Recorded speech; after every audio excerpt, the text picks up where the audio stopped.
Live from Calder Motor Raceway, Melbourne, through the National 9 network, welcome to the 45th Australian Grand Prix meeting. This is day one of 2 exciting days of motorsport, with drivers from right round Australia and some of the cream of international Grand Prix races. The Australian Grand Prix is the second oldest Grand Prix race in the world, and the air of excitement for the 45th Australian Grand Prix right here at Calder is something to be experienced.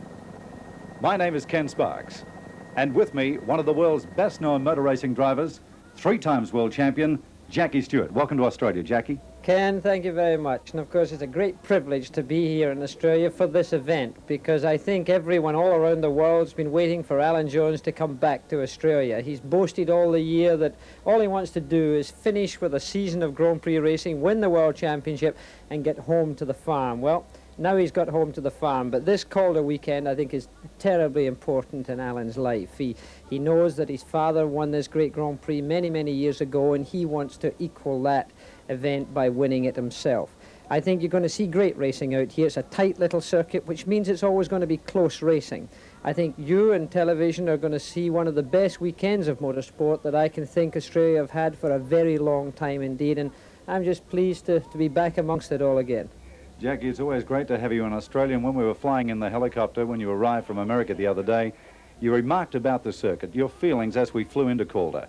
Well, I think, first of all, it is a tight, well-kept little circuit. I go to an awful lot of racetracks around the world, Ken, and quite honestly, a lot of them are very tacky and very dirty. I think Bob, Jane, and all of the people who have prepared for this weekend have done an immaculate job. The racetrack looks in great condition. We look out from our commentary position here.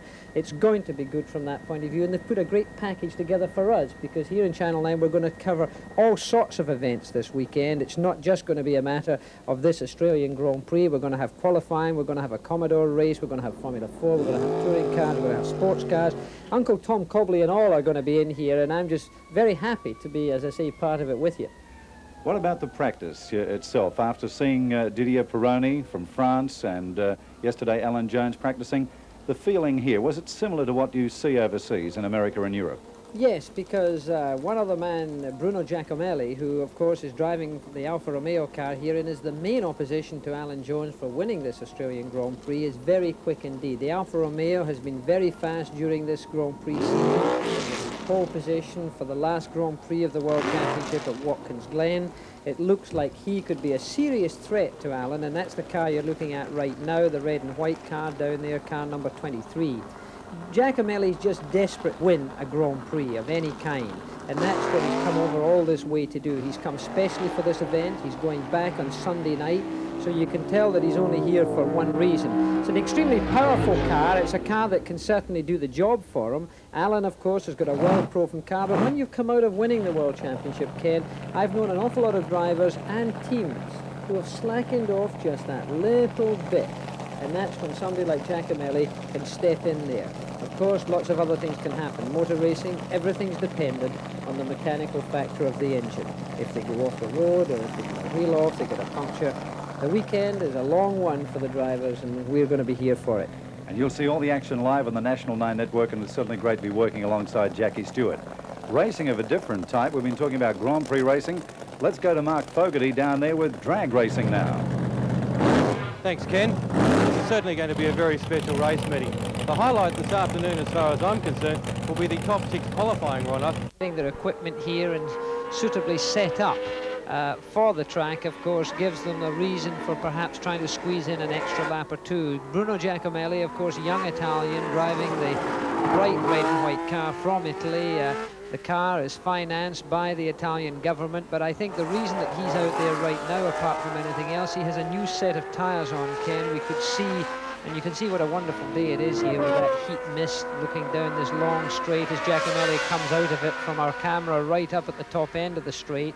He's got new tyres on. You can see on the right-hand side of the picture there, you can see a white thing flashing round on the surface of the tyre.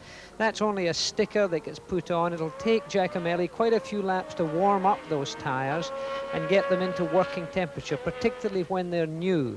And this in the past has caused many accidents, in fact, for drivers going out and quite honestly trying to rush their times too quickly to get up to speed. So Giacomelli's probably scrubbing new tyres now in preparation for the qualifying, which is going to be all important for grid positions that we, of course, are covering here live later on today.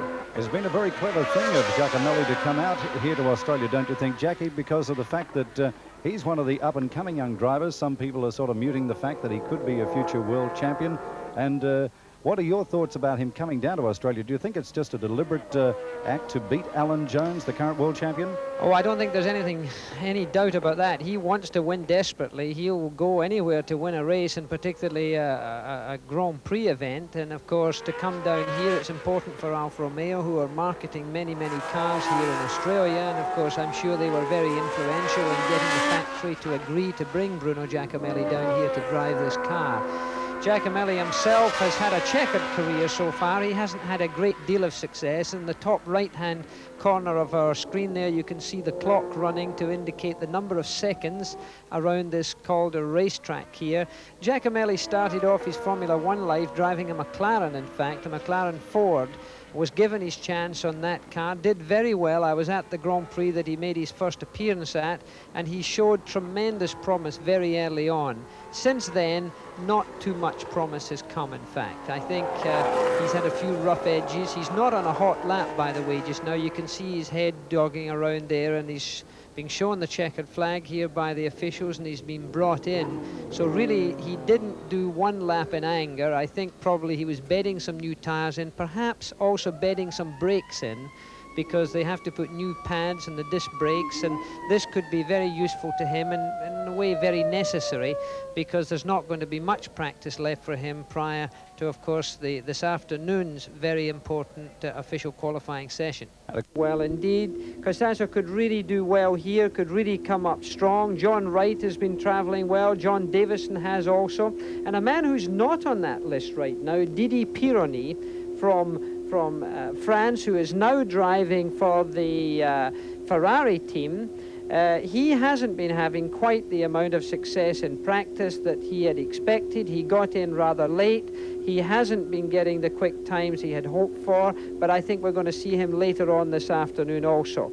But a great amount of preparation taking place there. Alan Jones's car being warmed up at this time. It's not just a question of warming up the engine. They're going to have to do transmission, gearbox, and then when Alan gets out on the racetrack, he'll also try and warm up the tyres. An interesting thing on that engine as we look at it, you may have just noticed there, it says Cosworth on it, just down a little bit, and there you see it. This is a Ford Cosworth V8 engine, but the Saudi sponsors who have been sponsoring this car in the World Championship trail, although it's not Saudi sponsored in this particular race, have got an embargo on materials that are produced with companies in Israel, for example. And they said that as Ford produced cars in Israel, they did not want the name of Ford on the engines that are manufactured for this car. So it's a Cosworth that's carrying the engine's name there, rather than the Ford Cosworth that would be in all of the other Formula One World Championship engines.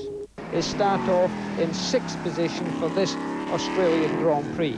No doubt his wife Susan will be a little nervous watching her husband out there through NWS 9 in Adelaide, and his 2 children, Jessica and Louise, watching their dad go around the circuit this afternoon, trying to set up and do a very impressive time for the grid positions in the front 6 for the Australian Grand Prix tomorrow. Some of them you can see right now from our helicopter looking down onto this beautiful Calder racetrack, and what is ideal conditions for racing today. And this particular car is actually the car that holds the current lap record in Formula 5000, is driven by Alan Jones, but John Davison in new colours for Maya Emporium, orange and black.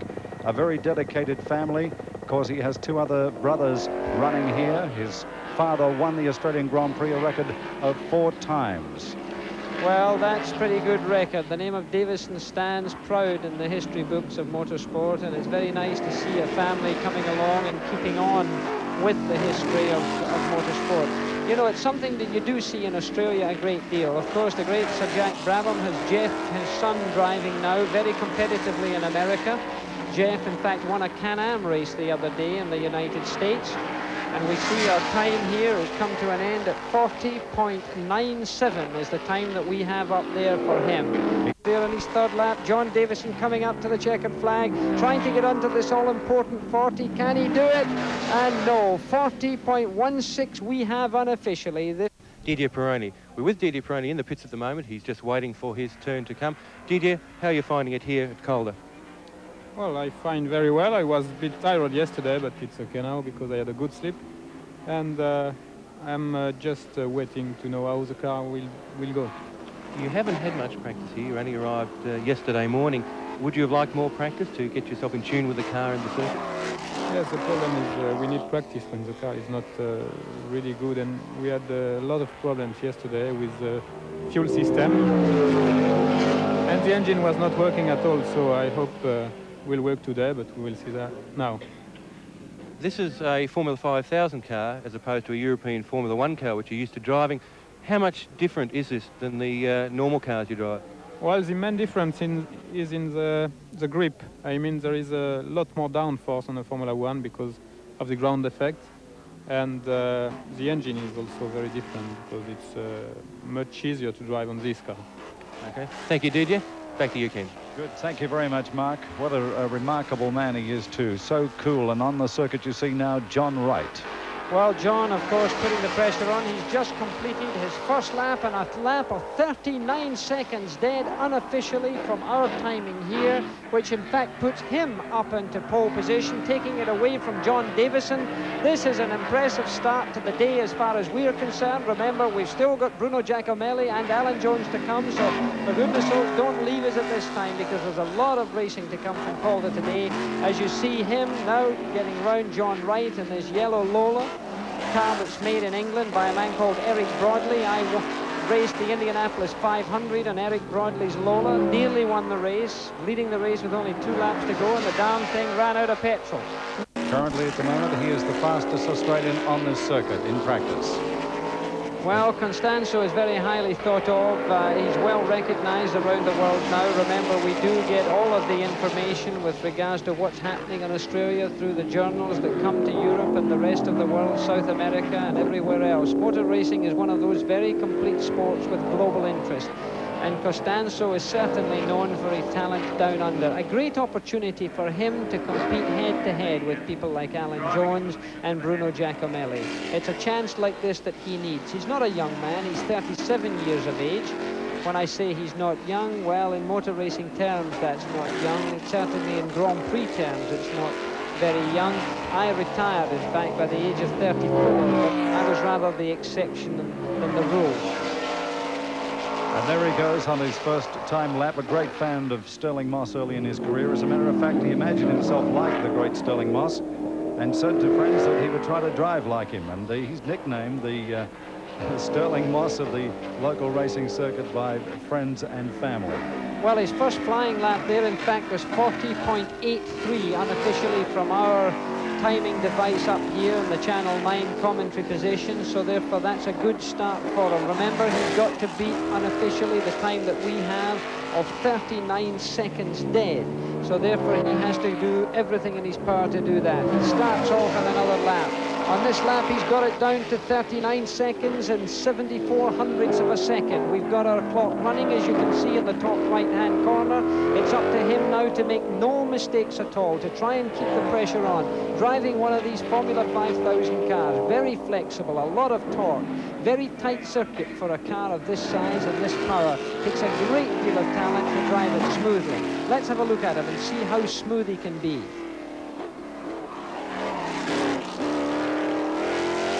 Talking about size earlier on, Jackie, that man is only 5'5" and weighs about 9.5 stone. He's a man of average height. On the track now, Bruno Giacomelli from Italy. Now you're going to see a little bit of rubber burning. You're going to see a man who's pretty much excited. There's the official up-to-date times. John Wright has pole position at 39.2.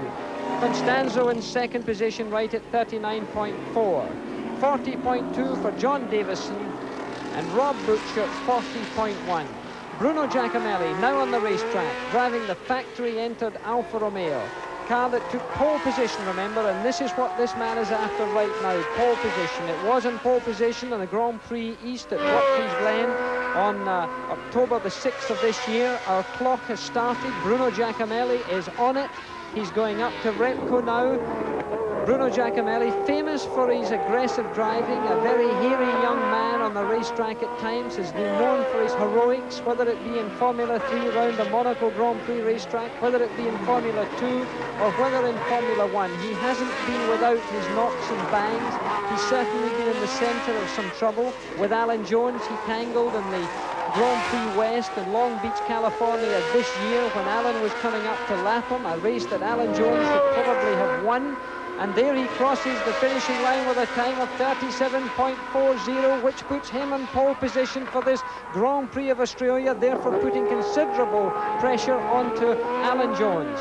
I don't know whether you noticed, Jackie, that he drives with the tops taken out of his driver's shoes. Is this something that Grand Prix drivers are trying to install a little bit of air conditioning into their feet, maybe? They have to do it in most cases because of the very cramped conditions. The first driver that I saw doing it was James Hunt, who had rather large feet as he was a rather big man, not a man of average height, but even a man of Giacomelli's size, the shoes, everything is so cramped in the cockpit that he feels more comfortable with the top end chopped off. He's down to 37.31 now.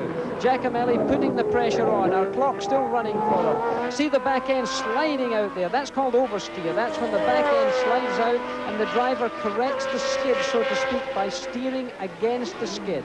Much in the same way as you would do on the ice or the snow, which of course you don't do a lot of down here in Australia. But Giacomelli getting his head to the side there, working very hard, his head down, working against the G-forces. And braking, this car will probably be producing around 2.3, 2.5 Gs against the driver. 36.44, even faster for Giacomelli. That's a sensational time. And here's the replay of Bruno Giacomelli. He gets the back end out. Watch it now. Look at the opposite lock. He's got it right, the wheels pointing in the other direction. Then he thinks he's going to rejoin the racetrack, so he straightens the car up. He goes down the racetrack. Then it goes almost sideways. He could have shot straight across that road. Again, lightning reactions by Bruno Giacomelli. He collected the cones this afternoon, tried to grab pole position for his own Grand Prix. The British Grand Prix was always an enormously important race for me to compete in. Sadly, there was no Scottish Grand Prix, but Alan Jones desperately wants to win this one. He's already on the clock. We can see it in the top hand corner of our screen here. Alan Jones still with the tyres fairly cool as he comes down here from Repco, driving hard. Very cool man, Alan Jones, not the sort of man that will get excited. I don't think you'll see Alan Jones putting a wheel off as we saw Bruno Giacomelli doing, Ken. I think you're going to see a cleaner performance and a very smooth one. Let's hope so. That's the Uniparts Williams. That's the official title for that car whilst it's in Australia. It races under the British Leyland signature for Saudi Arabian Airlines overseas. And a time of 37.33 straight off the clock on his very first lap for Alan Jones. Now he's got on it again. Now this is his second lap. There's the official times right up there now as we look at it now. Bruno Giacomelli with 2.1 seconds in hand, but can that hold up? Let's see Alan Jones.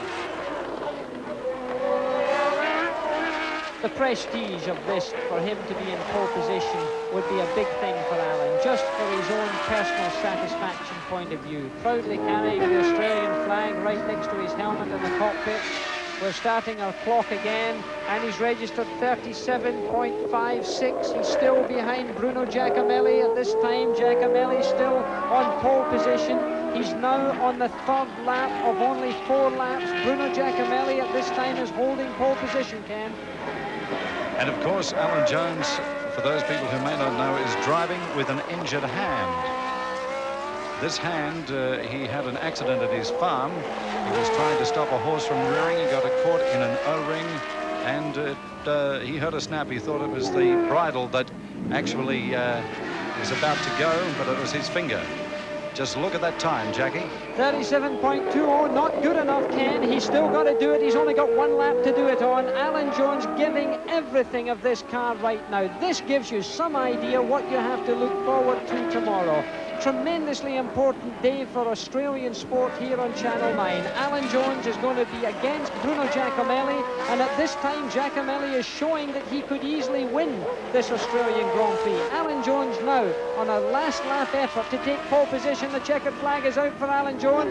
We're looking at our stopwatches in here. He takes the checkered flag, and we have a time of 37.18, not good enough unofficially. Bruno Giacomelli, look at that. He's a happy man. He's been congratulated unofficially by his crew, and he's happy.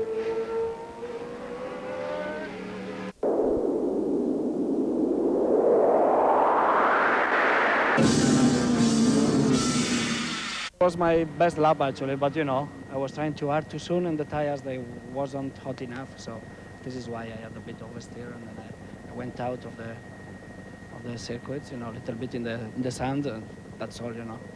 But anyway, I'm happy. Thank you, Bruno Giacomelli, the fastest qualifier here at Calder this afternoon. Back to you, Ken. Thank you very much, Mark Fogarty. Well, what did you think of that, Jackie? Well, I think it exactly as he read it. I think the tyre temperatures, it's difficult to get tyre temperatures up as quickly as only 4 laps. It would normally take 5 laps of temperature to get a tyre really working to the best of its ability. Bruno Giacomelli called it exactly right. He was very cool, of course, about his off-course excursion, but I think he probably didn't see it where we saw it. That young man you're looking at right now is Didier Pironi. Didier Pironi from France, driving the Ligier Ford this year very successfully, and has joined the Ferrari team along with Gilles Villeneuve for the 1981 season. A man that I consider to be one of the most talented with regards to natural ability now, with regards to any of the motor racing talent around today. It looks that he's got a mechanical problem. He's drawing into the pits, or he's drawing in for some trouble. In the meantime, let's go down to the pits. Alan Jones is down there. Well, we're down here in the pits again, and with me is Alan Jones. Alan, Bruno Giacomelli managed to pip you this afternoon. Why do you think you weren't able to go as quick as he? There's no need to. Well, you've got pole position already for tomorrow, haven't you? Why didn't you feel it was necessary to go, to go as quick as you could today? I didn't go as quick as I could. Well, why didn't you feel it was necessary to go as quick as you could? Because my team informed me just before I went out that he failed to get on pole position, and so therefore it was useless driving 10 tenths. For what reason? Well, you're able to conserve the car now for tomorrow. You've got pole position. That's the position you wanted, I presume. Well, it's a good one to have. Mm-hmm. How do you see tomorrow's race going for you now? Well, I think it's going to be very hot, and I think it's such a short circuit. I think it'll be hard on brakes, and Bruno's certainly going to keep me honest. So, really, it's anybody's race, I think. The heat here today, was that a great problem? No, not really. The ambient temperature is a little bit hotter than yesterday, but I don't think the heat's that big a problem, really. Okay, thank you, Alan Jones, the pole position man for tomorrow's Australian Grand Prix here at Calder Motor Raceway. Back to you. There's been a small amount of confusion brought around by the way we actually ran this present practice session. Now, I'm not prepared to go any further at this stage, Mark, with the discussion. We're looking into the possibility of the way we run these things in the future. This is the first time we have done this type of thing here. It's possibly the first time we've tried to attempt to get a grid position out of 4 flying laps. Okay, so I would appreciate it if we could leave it at that at this stage. All right, thank you, Ken Smith. Thank you. Well, that's the situation. Charlie O'Brien seems to be in 3rd position. There's more cars off the road. They're all over the place. They're having a lovely time. Car number 7, Peter Brock, no less, the expert. Yes, and a very smooth drive in his win last event, but he certainly had a little bit of untidiness there at Repco. Kevin Bartlett, here's the old man of the road. I was down there chatting with him before this race, and I said, come on, Kevin, you're not really taking this seriously. And he said, oh, yes, I am. I'm out of these single-seaters now, and I'm really... And somebody giving him a tap in the rear end there. That was a little pushy. Oh, there's a near one. And, of course, Charlie O'Brien's the man who's tucking in behind him. They are all over the road. And those tyres squealing galore as they come down to the start-finish line. And number 5, Kevin Bartlett, has still retained the lead. And I think we can only use the term retained. You've never seen so many officials getting out of the way here as they're going along. They're bringing up the back right now, by the way, is Tony Edmondson, who obviously had troubles earlier on there. But you have to consider these are some of the best drivers that Australia's ever produced. Didi Pironi must be wondering what the hang's going on in there. He would think it was one of those Renault races that they have in France where they've got cars all over the place. Well, John Bowe there has got the red car into second place now. I haven't seen anything on there is Pironi. Car number 9, he's in there. That's the man we just took just now. He's looking at this summer madness with some interest and concern because remember, he's one of the entrants in the Grand Prix of Australia that takes place tomorrow. He's come many thousands of miles for this performance, and here he's watching a bunch of people who are using parts of the racetrack that are virgin territory. And farming down on the outside as they approach their entry into the straight. But Kevin Bartlett still with the lead as he comes into Repco corner again. So Kevin Bartlett's first, John Bowie second, Jim Richards is third, Charlie O'Brien is fourth. Down in number 10 is Colin Bond, he's fifth, and then after him you've got Didi Pironi in sixth position. These are the top 6 as they go in here. Remember, 11 starters. They've got to run tomorrow again. They've got to race with the same cars, so if they damage them beyond repair, it's their loss. So obviously there is some concern with regards to keeping a few door handles on there, although the opening laps wouldn't have suggested that, Ken. We still have 11 starters. I thought that we were going to end up with about 1 or 2 from that performance on that first lap. Door production line in the grandstands, and I must say that the Pironi got it all crossed up. He's got it all going the wrong way. He comes back onto the racetrack, he goes down, and Jack gives him one up, you know where. He goes Richard. That's number 4th position, actually.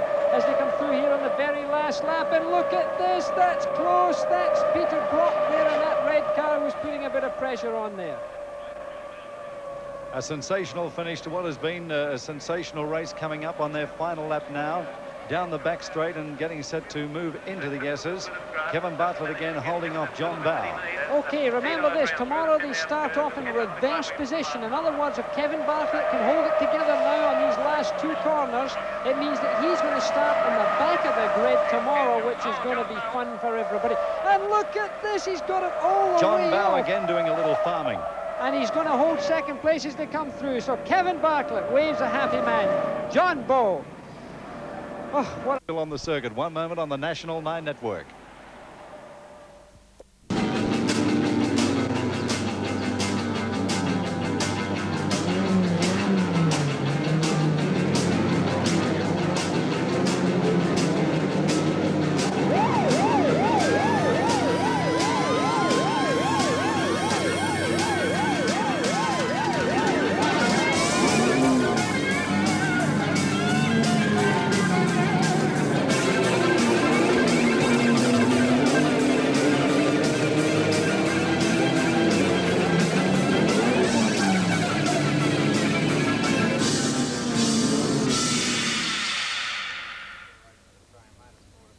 Good afternoon, ladies and gentlemen. Welcome to Calder Motor Raceway, Melbourne. On 105 stations right throughout Australia, the National 9 Network presents the running of the 45th Australian Grand Prix. The crowd has been building here all morning, getting set to witness one of Australia's most exciting days of motorsport in many years. We're expecting a high temperature of 38 degrees, hot off the circuit and even hotter on the track. With me, one of the best-known drivers, one of the best-known motor racing experts in our business, a man who's flown right round the world to be here. Let's welcome Jackie Stewart.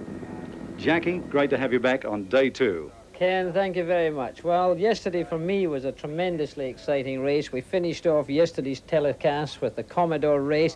It's a long while, Ken, since I've seen motor racing to be as exciting as that. With all the top names of Australia, with Didi Pironi from France in the middle of it, it certainly was one of the most amazing races that I've seen, with behaviour patterns, something left to be desired as far as driver etiquette was concerned, but still good racing. And we're going to start off today's coverage with another event in that line, because this is the second heat, and therefore the points that were counted yesterday will also be added to today, and this promises to be a great event. Kind of racing finished 5th. Bob Jane in his very own racetrack here had a lot of trouble. He finished 6th. Didi Pironi, even though Jack Brabham did his very best to take him out totally, finished 7th. Colin Bond was 8th. Jack Brabham himself finished 9th. Dick Johnson was 10th, and filling the field was Tony Edmondson. Now, today, they're reversing the grid positions that they were given yesterday. There are going to be points awarded for this. 110, as you can see from your screen there, goes to Kevin Bartlett. But that means the same number of points are going to be awarded today. So it's certainly not impossible, for example, for Peter Brock to still win this great event. And of course, naturally, there is also the opportunity from people right around Australia to win a Holden Commodore 4 pace car simply by going into their Holden dealers. And the pace car used on this event, which has just left the circuit at this moment, is the one that could be won by some lucky Australian. There we are, from the air, Calder Motor Raceway, live on 105 stations. Let's have a look at the scene here from the air and then move down to trackside.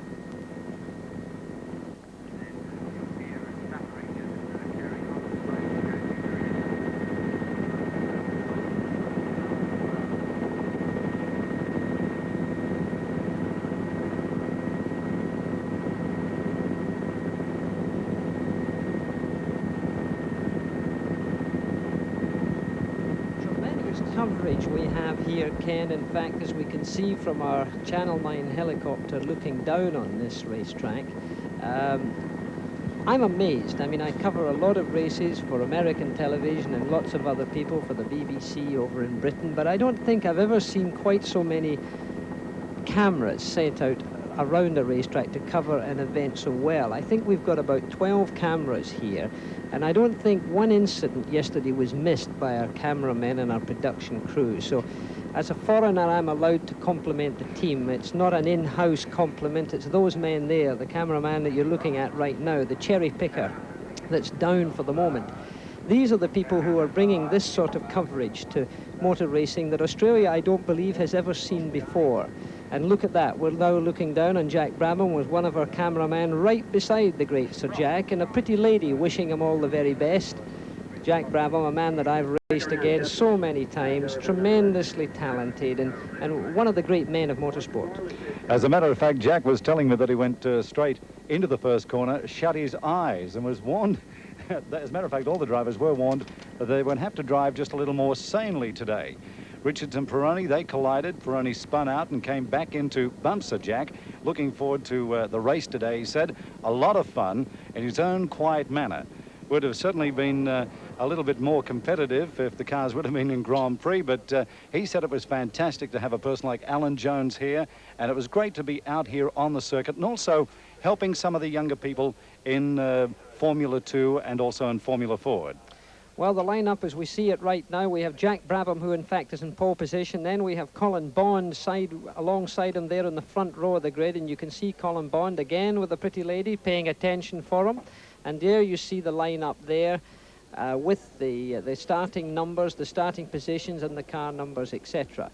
Jack Brabham, Colin Bond, then Didi Pironi in the next row with Jim Richards. Then on the third row, Peter Brock and John Bowe. On the fourth row, you've got Kevin Bartlett and Bob Jane. That's a little tidy number for you.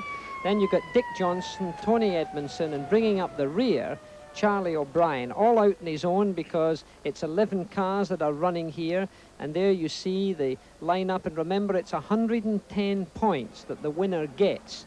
The cars are now, the grid is being cleared from pretty ladies. A little creeping, and oh, Charlie O'Brien started off at least 30 miles an hour. Charlie O'Brien's gone through and taken the lead. I'm sure he's going to be penalised because the starter pointed a finger right down at him. Look at the weaving and ducking as they go in there. Jack Brabham is in the red car on the inside. He comes out of that in third or fourth position. O'Brien's already very wide coming out of Repco. They're side by side already.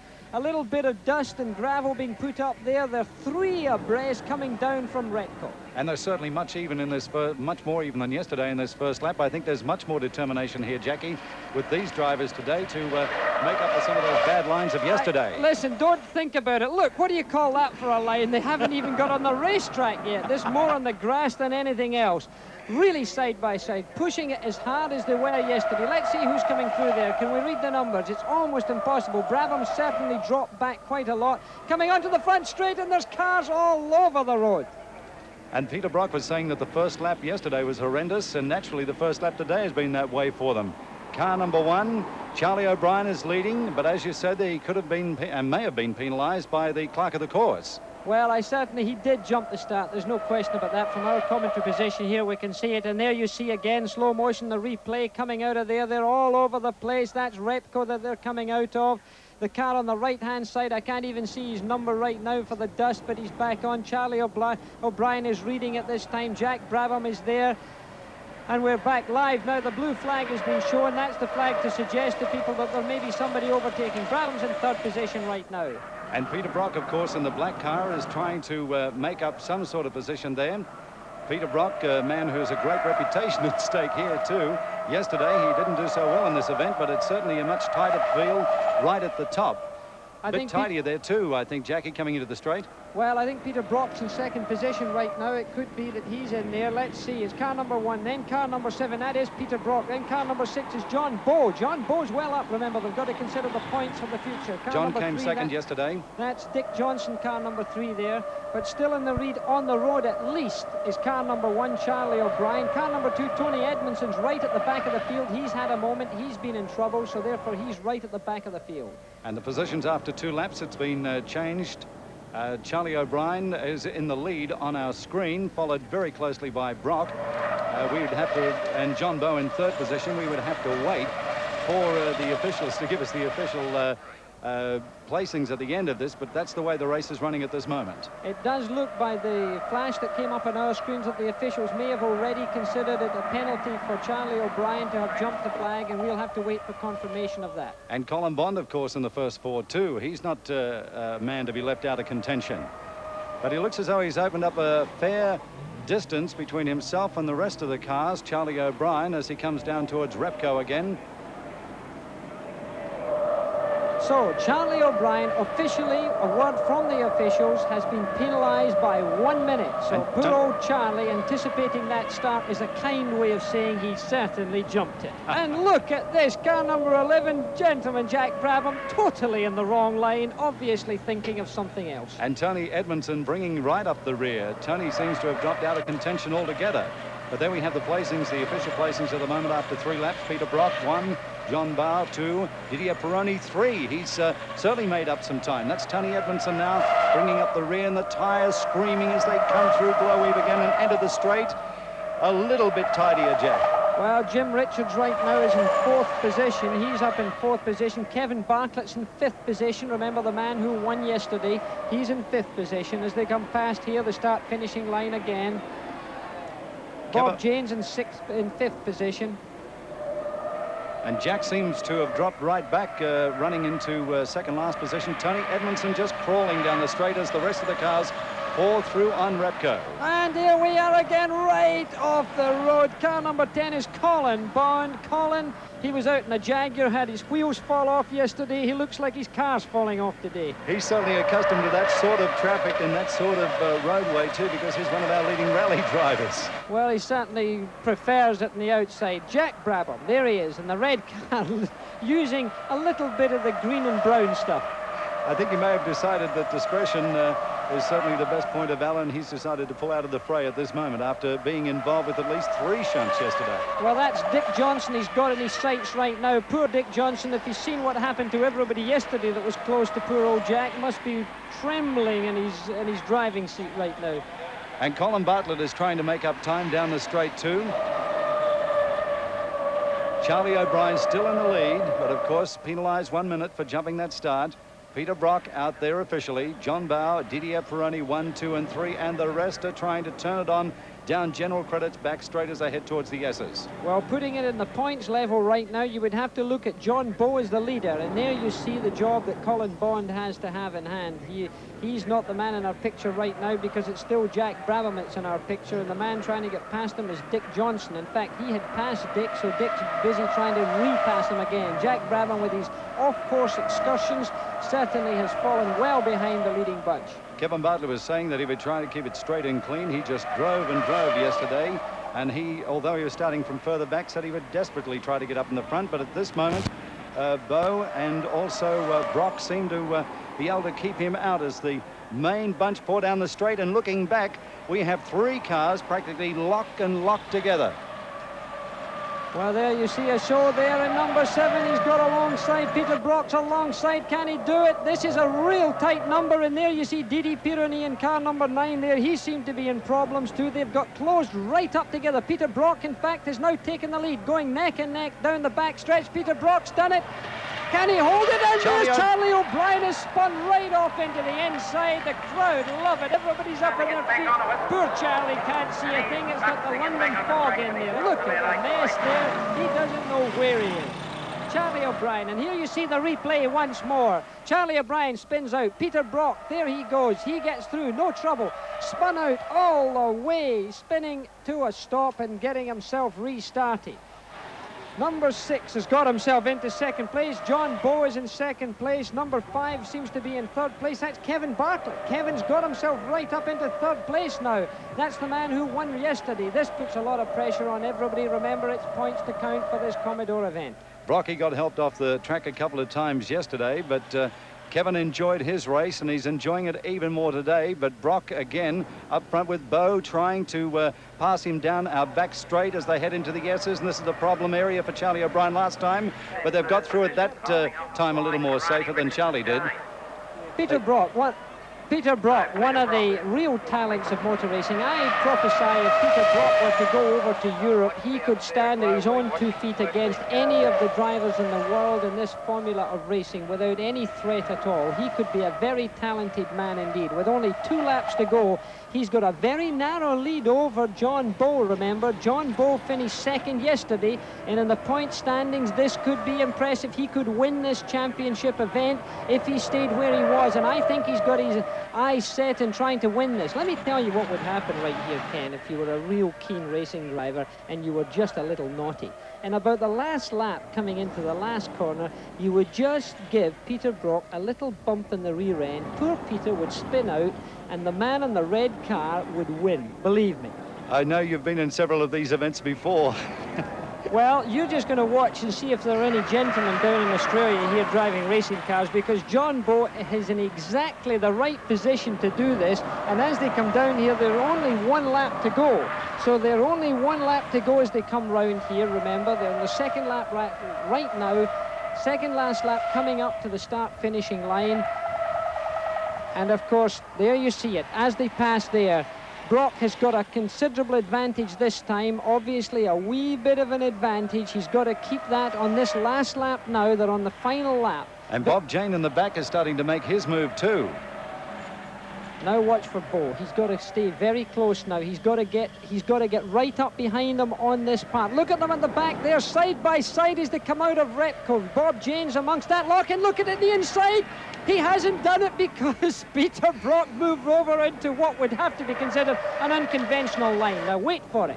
If this were one Jay Stewart and he wasn't being very gentlemanly, I'd give that black car a little tap in the rear end about now. It seems as though John Bowe is just a little bit more of a gentleman than you, Jackie. And then they sweep in towards the checkered flag now. Well, I don't know if I would have done that, really, but that's the way to do it if you really want to do it and become no friends to anyone. Look at that. Peter Brock, justifiably the winner. John Bowe, therefore, should come forward and win this Commodore event, and Kevin Bartlett, I think, will finish second in that. And then followed up by Bob Jane as they went across the line in the first 4 positions, and they have certainly settled down. They've decided not even to go through a quick lap following this event.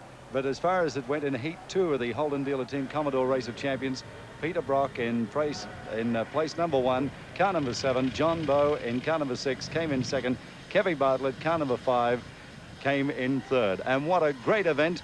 There is more. Right now, approaching the DVSs. You take third gear again. It's very bumpy around here, very hard to hold the car on the road. Into Glowworth corner. This is all taken in third gear. Very difficult corner, this. Coming out of Glowweave corner and into BP straight is where the drivers usually go for broke. It's put all the way down to the floorboards, practically through the firewall, and flat chat all the way down the straight, setting themselves up again for Repco corner. Back onto the BP straight again, into 4th gear, into 5th gear. Over 160 miles an hour. back on the brakes against the wreck car. Frank Maddich, one of the fastest men around Calder, maintains that the quickest way around Calder is not necessarily the right way. You have to treat the circuit badly. And welcome back to the circuit too. I'm hopeful of winning that. So you're looking forward to it, even though you know that you really haven't got a chance of beating either Jones or Giacomelli? Well, yeah, as I said, we've got a race. Within a race, there's Alfredo Costanzo, John Davison and myself all in a position to win the Australian Drivers' Championship, so that's my main aim this weekend. If I do better than that, well, it's a bonus. How confident are you of taking the Australian title? Well, I've got a 33.33% chance, I'd say. If I've got Lady Luck on my side, I think I'll give it a shot. Alfredo and John are both have been driving at Calder for many years. This is only the second time I've ever driven here, so they have a slight circuit advantage, but it's not all that difficult to learn, so I've got a very good chance, I think. Have you made any sort of special preparations for this race, taking into account that the Australian title's riding on it, and also the fact that it is the Australian Grand Prix? Well, the only special training that I've put into it is some physical training, because the race is longer than we've been doing the rest of this year. So I've been doing some weight training and that sort of thing, but other than that, no, not overly. You haven't been sort of mentally tuning yourself up, psyching yourself up at all? I'm mentally tuned up all the time. I don't have to do that sort of thing. Upcoming on the National 9 Network, the Glowee 50,000 Sports Sedan Series, Round 5 heat. Looking at the RAAF band, who have been entertaining the crowd, a magnificent spectacle, a great band, and men have been working under extreme pressures and also temperatures today. They're not driving motor cars that the other fellows have been driving here, are coming off the circuit, bathed in perspiration when they pull their helmets off. But really, how do you feel when you sit into the cockpit, behind the driver's seat of a Formula One? I couldn't think of a better man to describe it and to take us through that feeling and explanation so that you at home can actually try and put yourself in behind the driver's wheel in the 45th Australian Grand Prix. The feeling of the wheel, what is around you, and what does it all mean? Jackie Stewart will tell you.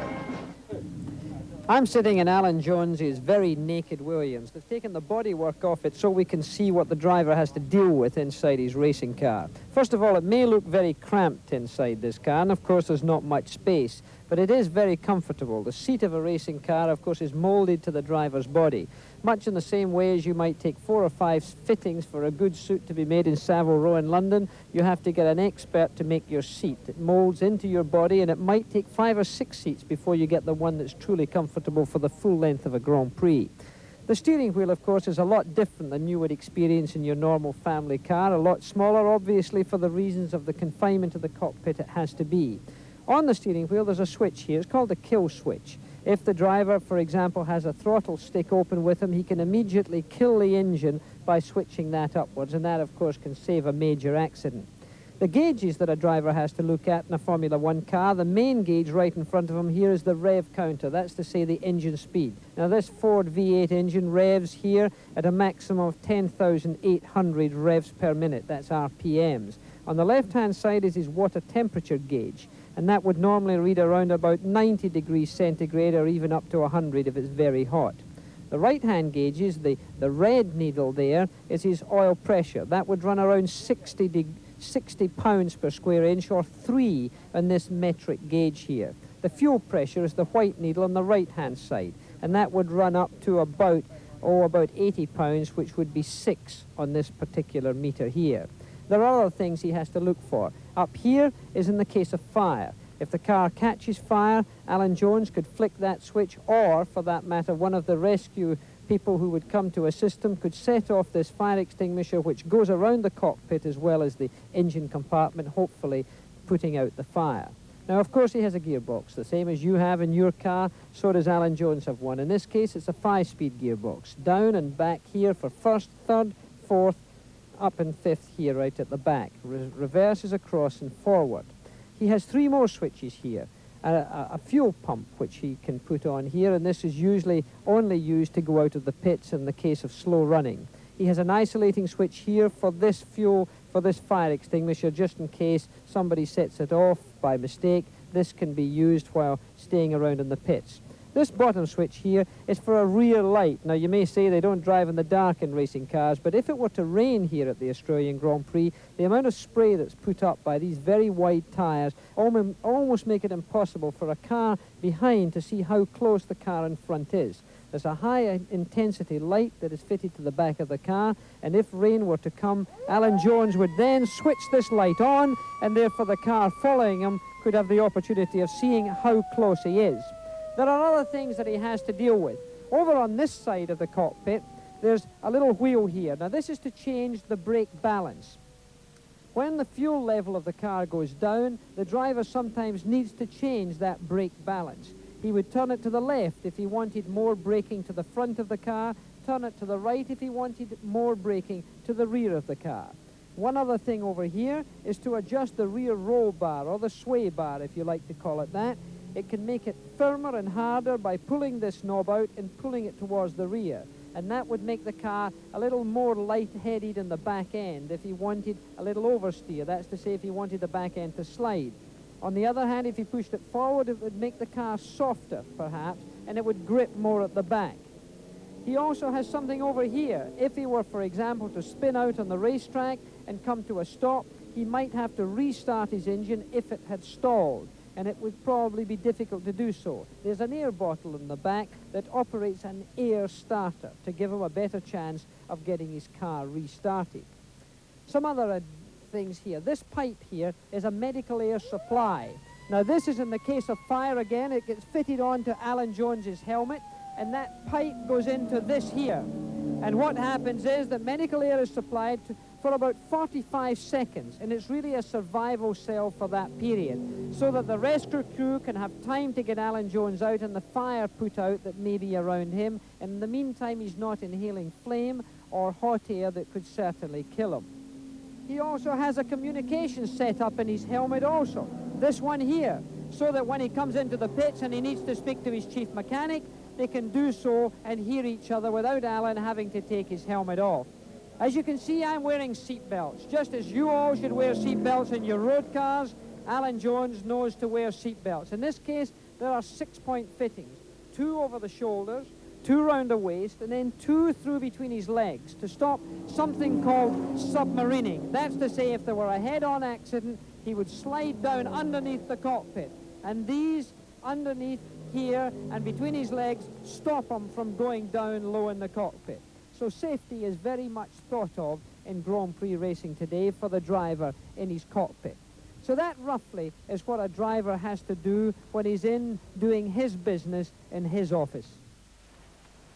Thank you, Jackie. And of course, a man who really knows what he's talking about, who after a massive accident in the 1966 Belgian Grand Prix at Spa, when a rainstorm hit the circuit, crashed at 150 miles an hour through 2 stone fences into a house, trapped under the car, sustained a broken shoulder and other injuries, extensive skin damage, being soaked with racing fuel, no fire, or otherwise you may not be with us today. But Jackie, you went on to do so much for Grand Prix racing, more of a reputation. People are saying that he could be a future world champ. At the same time, some of the local heroes, people like Rob Butcher from South Australia, John Davison, Alfie Costanzo, that battler by the name of John Wright, who is the man who before the Australian Grand Prix, Tim Slarko from Western Australia, carrying the Western Australian colours, making his debut in this car here. It's a magnificently prepared car, and so many people in the West watching on the STW9 will be saying, well, there we are. As she is probably saying at the moment, look, that's Bruno Giacomelli feeling the heat too. Well, Bruno, of course, coming out of an autumn in Europe that is really quite cold. Snows have already arrived in the northern parts of Italy, where he comes from and spends most of his time. So therefore, this tremendous heat, Alan Jones walking out there, getting a hat on his head, keeping the heat away from him.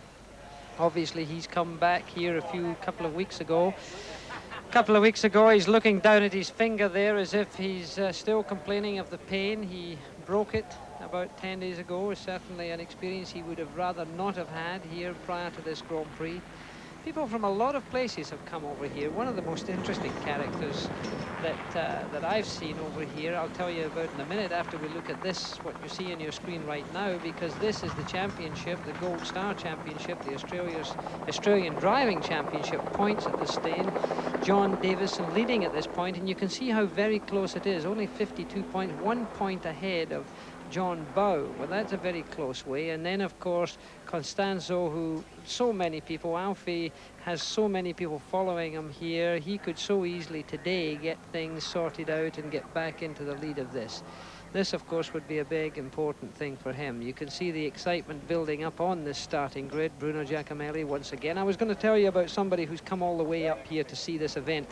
There's a German chap, Ken, who has been at 158 Grand Prix now. I go to South Africa, I go to Brazil, I go to Argentina, I go all over the world, and this guy is there. I walked down here at Calder one day ago, and I see a guy called Helmut Lutus, a German.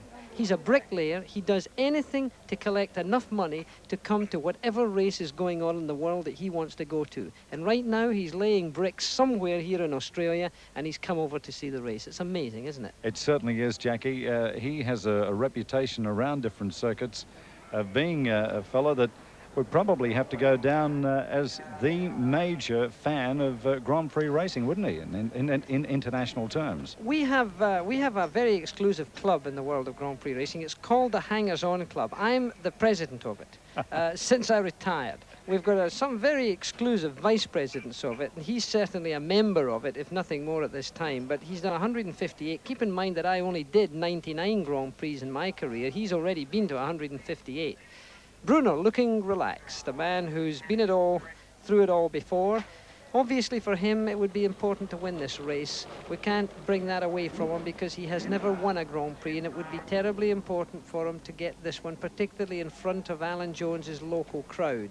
His main opposition obviously only coming from Alan Jones, but I did say earlier that the Alfa Romeo not as well suited to this sort of temperature as the Ford power unit that's in Alan Jones's car. Alan Jones's car right now being surrounded by pretty ladies. That seems to be the biggest thing, and there's a man looking at these pretty ladies, never mind Alan Jones. The girls from Penthouse, of course, part of his sponsorship here is not only Uniparts, the Uniparts Williams on this car, but also Penthouse have put quite a lot of money and naturally a bevy of beauty around the wheels. We'll be back in one moment as we get set, looking down on Calder Motor Raceway and starting up for the Australian Grand Prix, the 45th, live on the National 9 Network.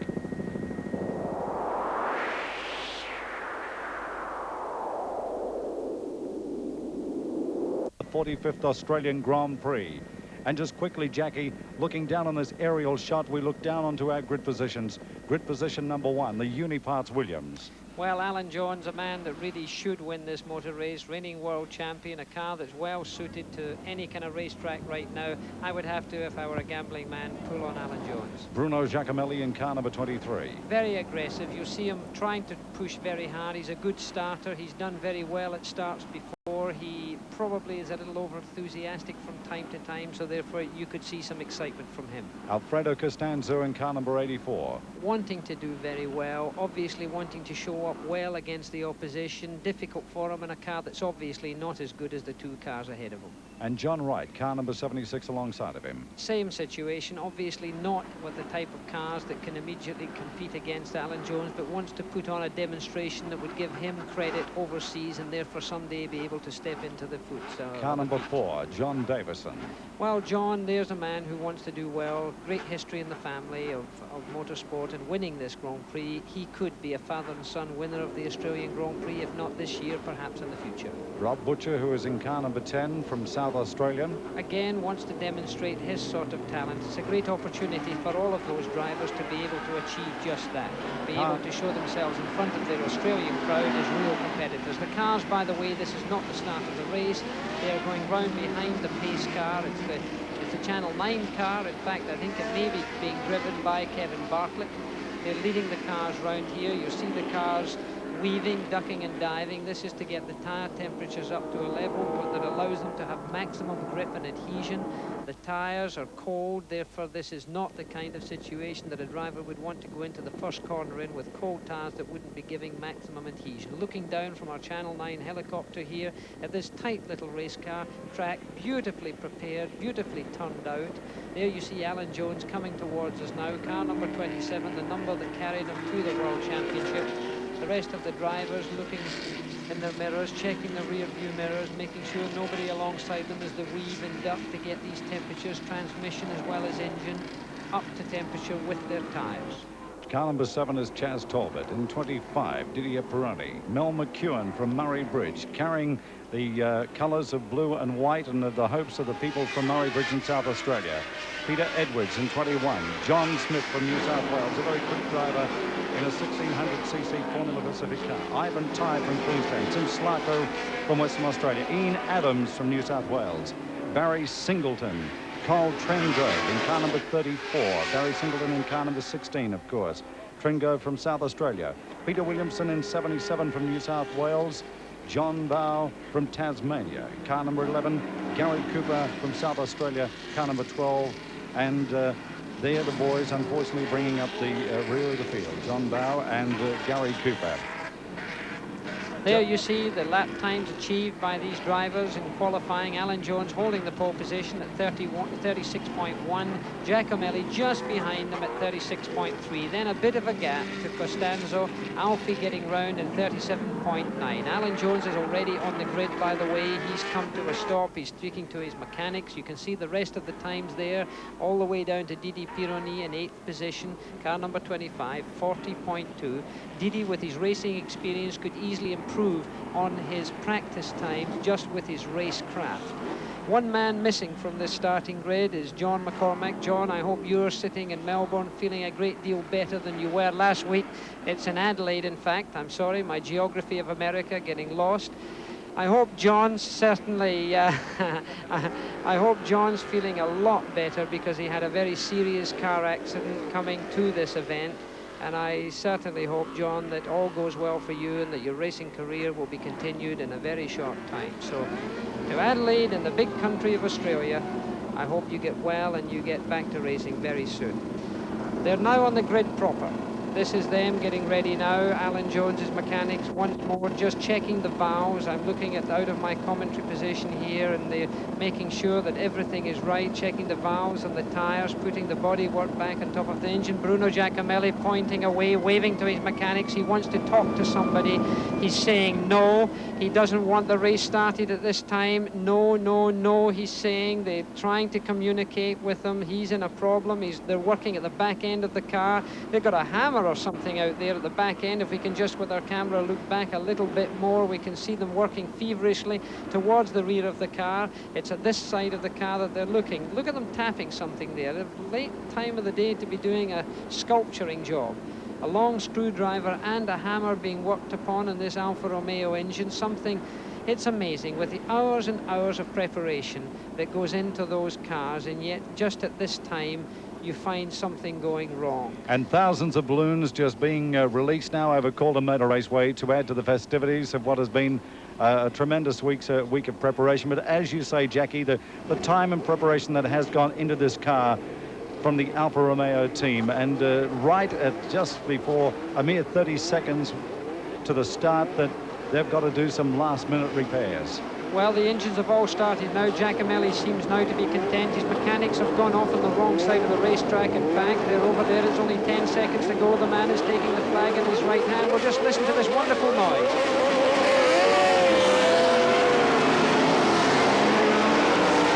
Alan Jones takes the lead. Got a handful margin just going into the first corner. Bruno Giacomelli making sure that nobody else gets in there in second place behind Alan Jones. It was a clean start. No problems at the beginning.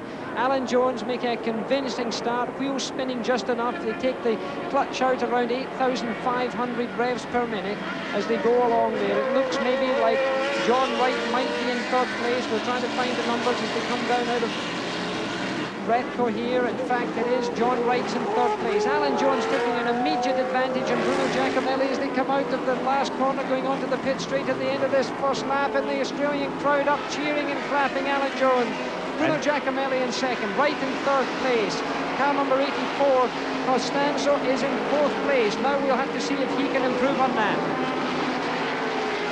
The time in the top right-hand corner of your screen there is the time of Alan Jones going round here, being shadowed by Bruno Giacomelli. 38 degrees of heat down here. The sun has just gone behind a little bit of cloud at this present time, which will help a little bit. The Alfa Romeo does not like the heat nearly as much as before. A puff of smoke comes out of Alan Jones's car there as he taps the accelerator pedal after the overrun. And look at the lead that these two drivers have got at this time. Bruno Giacomelli in second place, 37.38, only on the second lap round here. A fast time for Alan Jones. And here we have a spin out. Car number 16, Singleton, spins out at Repco. He's on to the boondocks. He's spinning it round. He seems to be okay. That's young Barry Singleton. Back live, and of course the gap at the moment between Giacomelli and Jones and the rest of the field is something like 5 seconds. These two drivers certainly opening it up, and it won't be long as far as this lap count is concerned before they will start to lap the back markers. Right, Jackie? Right, they're going to do that just in a very short time. Alan Jones pulling out of about a second lead already in Bruno Giacomelli. But remember, this is not over. Motor racing has many, many different sides to it. And look at the balloons as we go across there, and then you see already an opportunity for lapping here. Alan Jones has got to be very cautious here. Most of those drivers have never been passed at this kind of speed from this kind of expertise before. Alan has to recognize that and be very careful. Beautiful behavior by the slower car there, but I'm not sure that he saw Bruno Giacomelli. He nearly had a little problem with Bruno.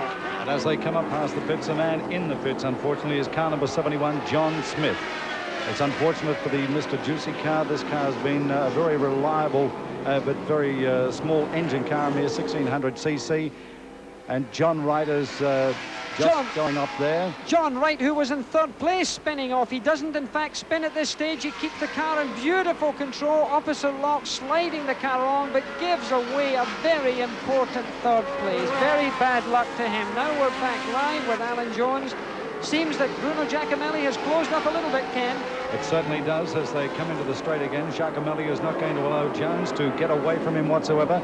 This is something he cannot allow the Australian to do.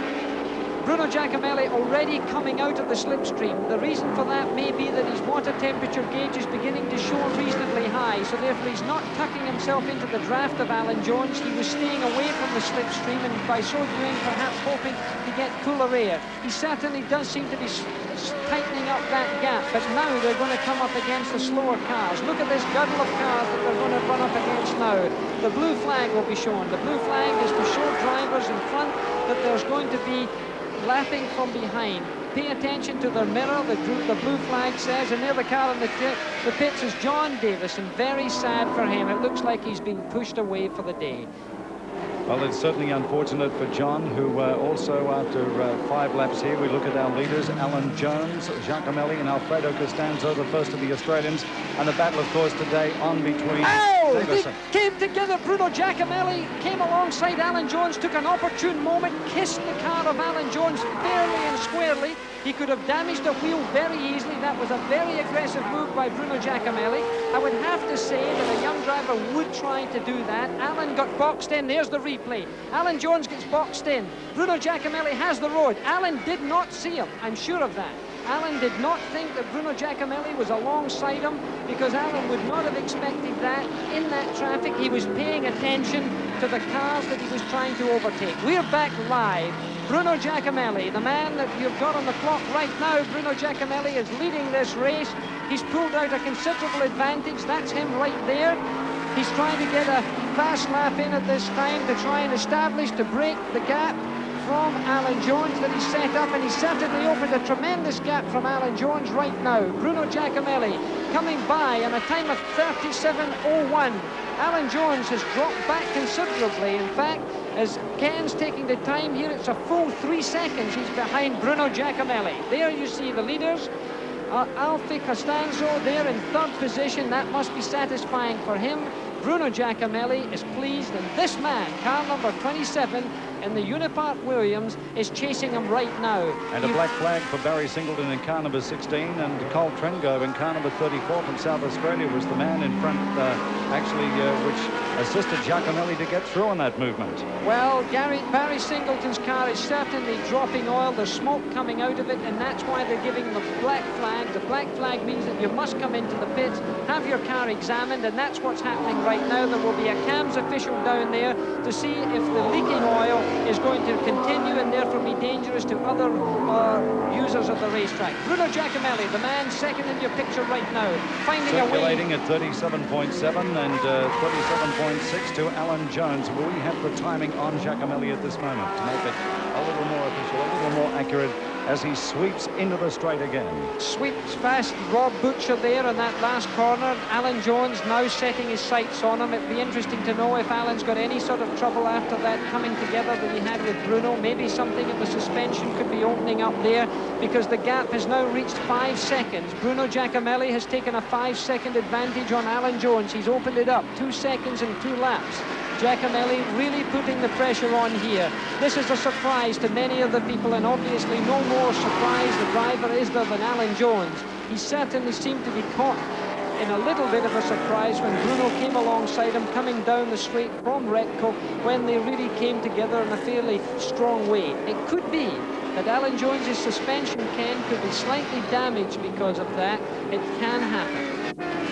And of course, these two drivers are just threading their way through the rest of the Australian field. They've caught up with them, as a matter of fact, much faster than we anticipated. And this traffic, of course, the traffic which has caused on these opening laps problems to Alan Jones and giving the advantage to Bruno Giacomelli. Alan Jones coming back into view again. Whether he'll just hold back and take a little cool, I'm not sure, Jackie. What do you think the race tactics will be now? Alan, I'm sure, will try to get back from that 5 seconds. He's got to cool himself down. He's got to get his head in shape. He's got to get himself back into a pacing again. And Alan Jones has to do that. He has, of course, quite a distance still to go, so it's not a 5-minute job for him. He has the time to do it. But he can't let Bruno Giacomelli get too far ahead. If, for example, Alan were to get involved with slower cars and be held up with these slower cars, it would be a problem. There goes Bruno Giacomelli. Here comes Alan Jones. The gap, to me, is beginning to tighten up just a little bit more. Alan, I think, is putting on the pressure. He's certainly being willed on by this crowd round here. Everybody's standing on their feet. Alfredo Costanzo leading the Australian contingent in car number 84. Didier Pironi is in 4th place at this moment in car number 25. In 11 is John Bowe, another one of the top Australian drivers. In car number 7, Chaz Talbot is doing a great job. After 12 laps here of the 45th Australian Grand Prix, 95 laps in all, Jackie.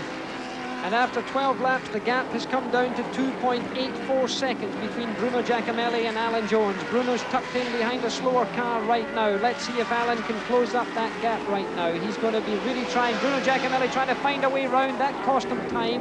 Alan Jones having a free run. Giacomelli coming onto the main straight was certainly held up there. We're going to take the gap as he goes past here. Giacomelli passes. Now Alan Jones gets past. I and my clock have 1.76 seconds. Alan Jones is closing up here in the 45th running of the Australian Grand Prix.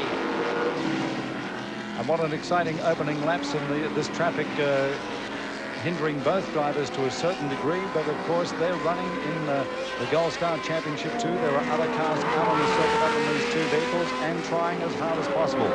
Costanzo, Pironi, Bowe, Talbot, and Wright in position number 7 at the moment on the local drivers.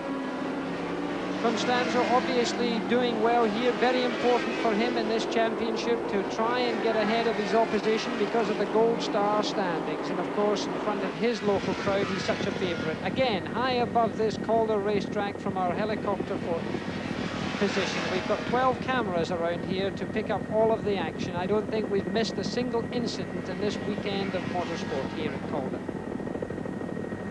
It's an amazing view of the circuit as Giacomelli comes back in close-up. A study of a man who is completely determined to beat Alan Jones. He's come all the way from Italy to do it. He's brought a big team, engines, all the backup you could possibly get, specially flown in by Alitalia. And Alan Jones has dropped back again in traffic. He's down to 3.80 seconds. Certainly He's dropped back a little bit. This is going to happen with traffic, particularly with so many drivers and cars who are simply not used to the kind of pace that they're being lapped at. Alan Jones trying to find a way past. We've got Giacomelli and we've got his time up there. 25 seconds, 26 seconds. We're looking for a 36 perhaps, and perhaps Alan thought he would get down to 35. Let's see what Bruno Giacomelli is doing. Remember, he's in traffic. The car coming out the pits right now is John Davison coming out, and that was a 37.05. John Davison rejoining the race. Unfortunately, laps down on a ferocious lap pace.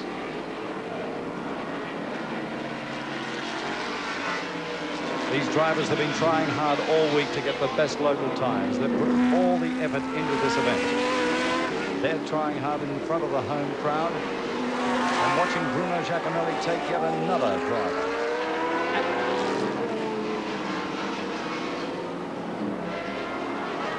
And as Giacomelli goes across the line, leading Alan Jones in the 45th Australian Grand Prix, we'll be back to the action in one moment on the 9 Network. People at the top don't have time to waste. People...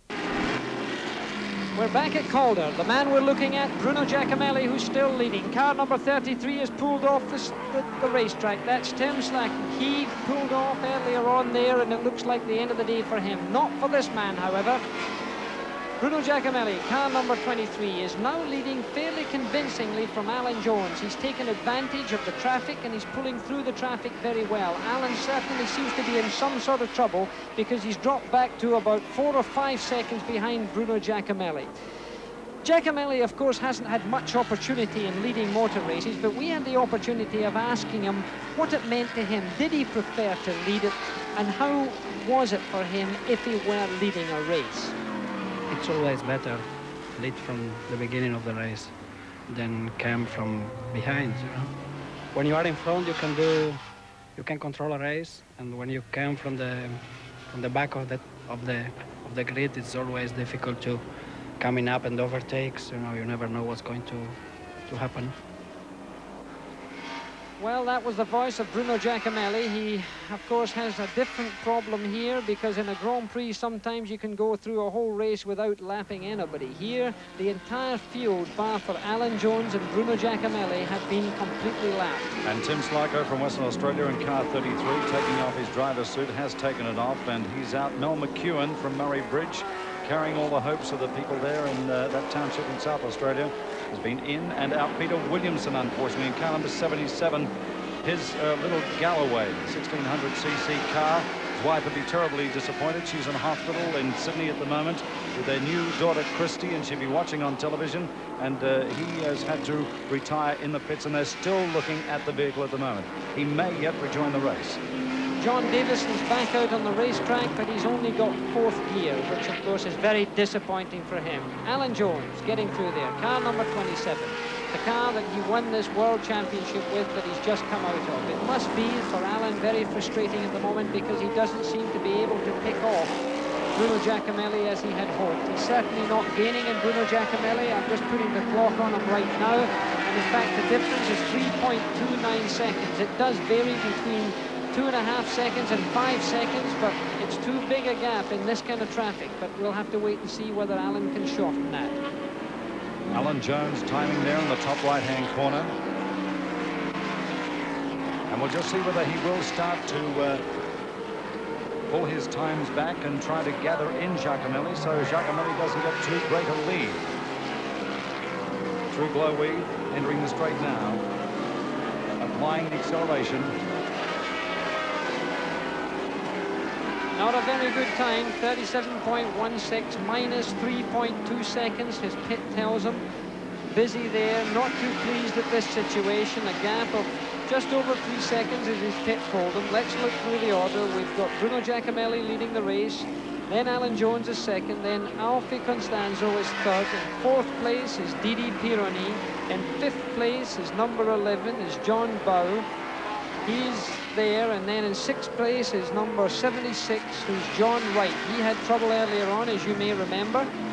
So he's in 6th position. And 7th position is car number 7, which is Charles Talbot. Chaz Talbot, he's in 7th position. In 8th position is Rob Butcher. In 9th position is car number 12, Gary Cooper. And in 10th position, car number 38, Ivan Tighe. And unfortunately for Tim Slarko, who did pull out, and we saw him taking off his driver's suit, he's been put into the ambulance.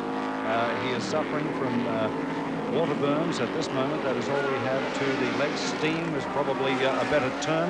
A young Western Australian who came over here with a lot of hopes, working hard. There's the ambulance. Our fire and rescue people here at Calder Motor Raceway are a very dedicated crew of people. As a matter of fact, it's all volunteer. They come here to this circuit, and for the entire team will get something like $75 a day. They rely on going out and running raffles to get it all together. A dedication all the way, fire and rescue, and they were quick on the spot.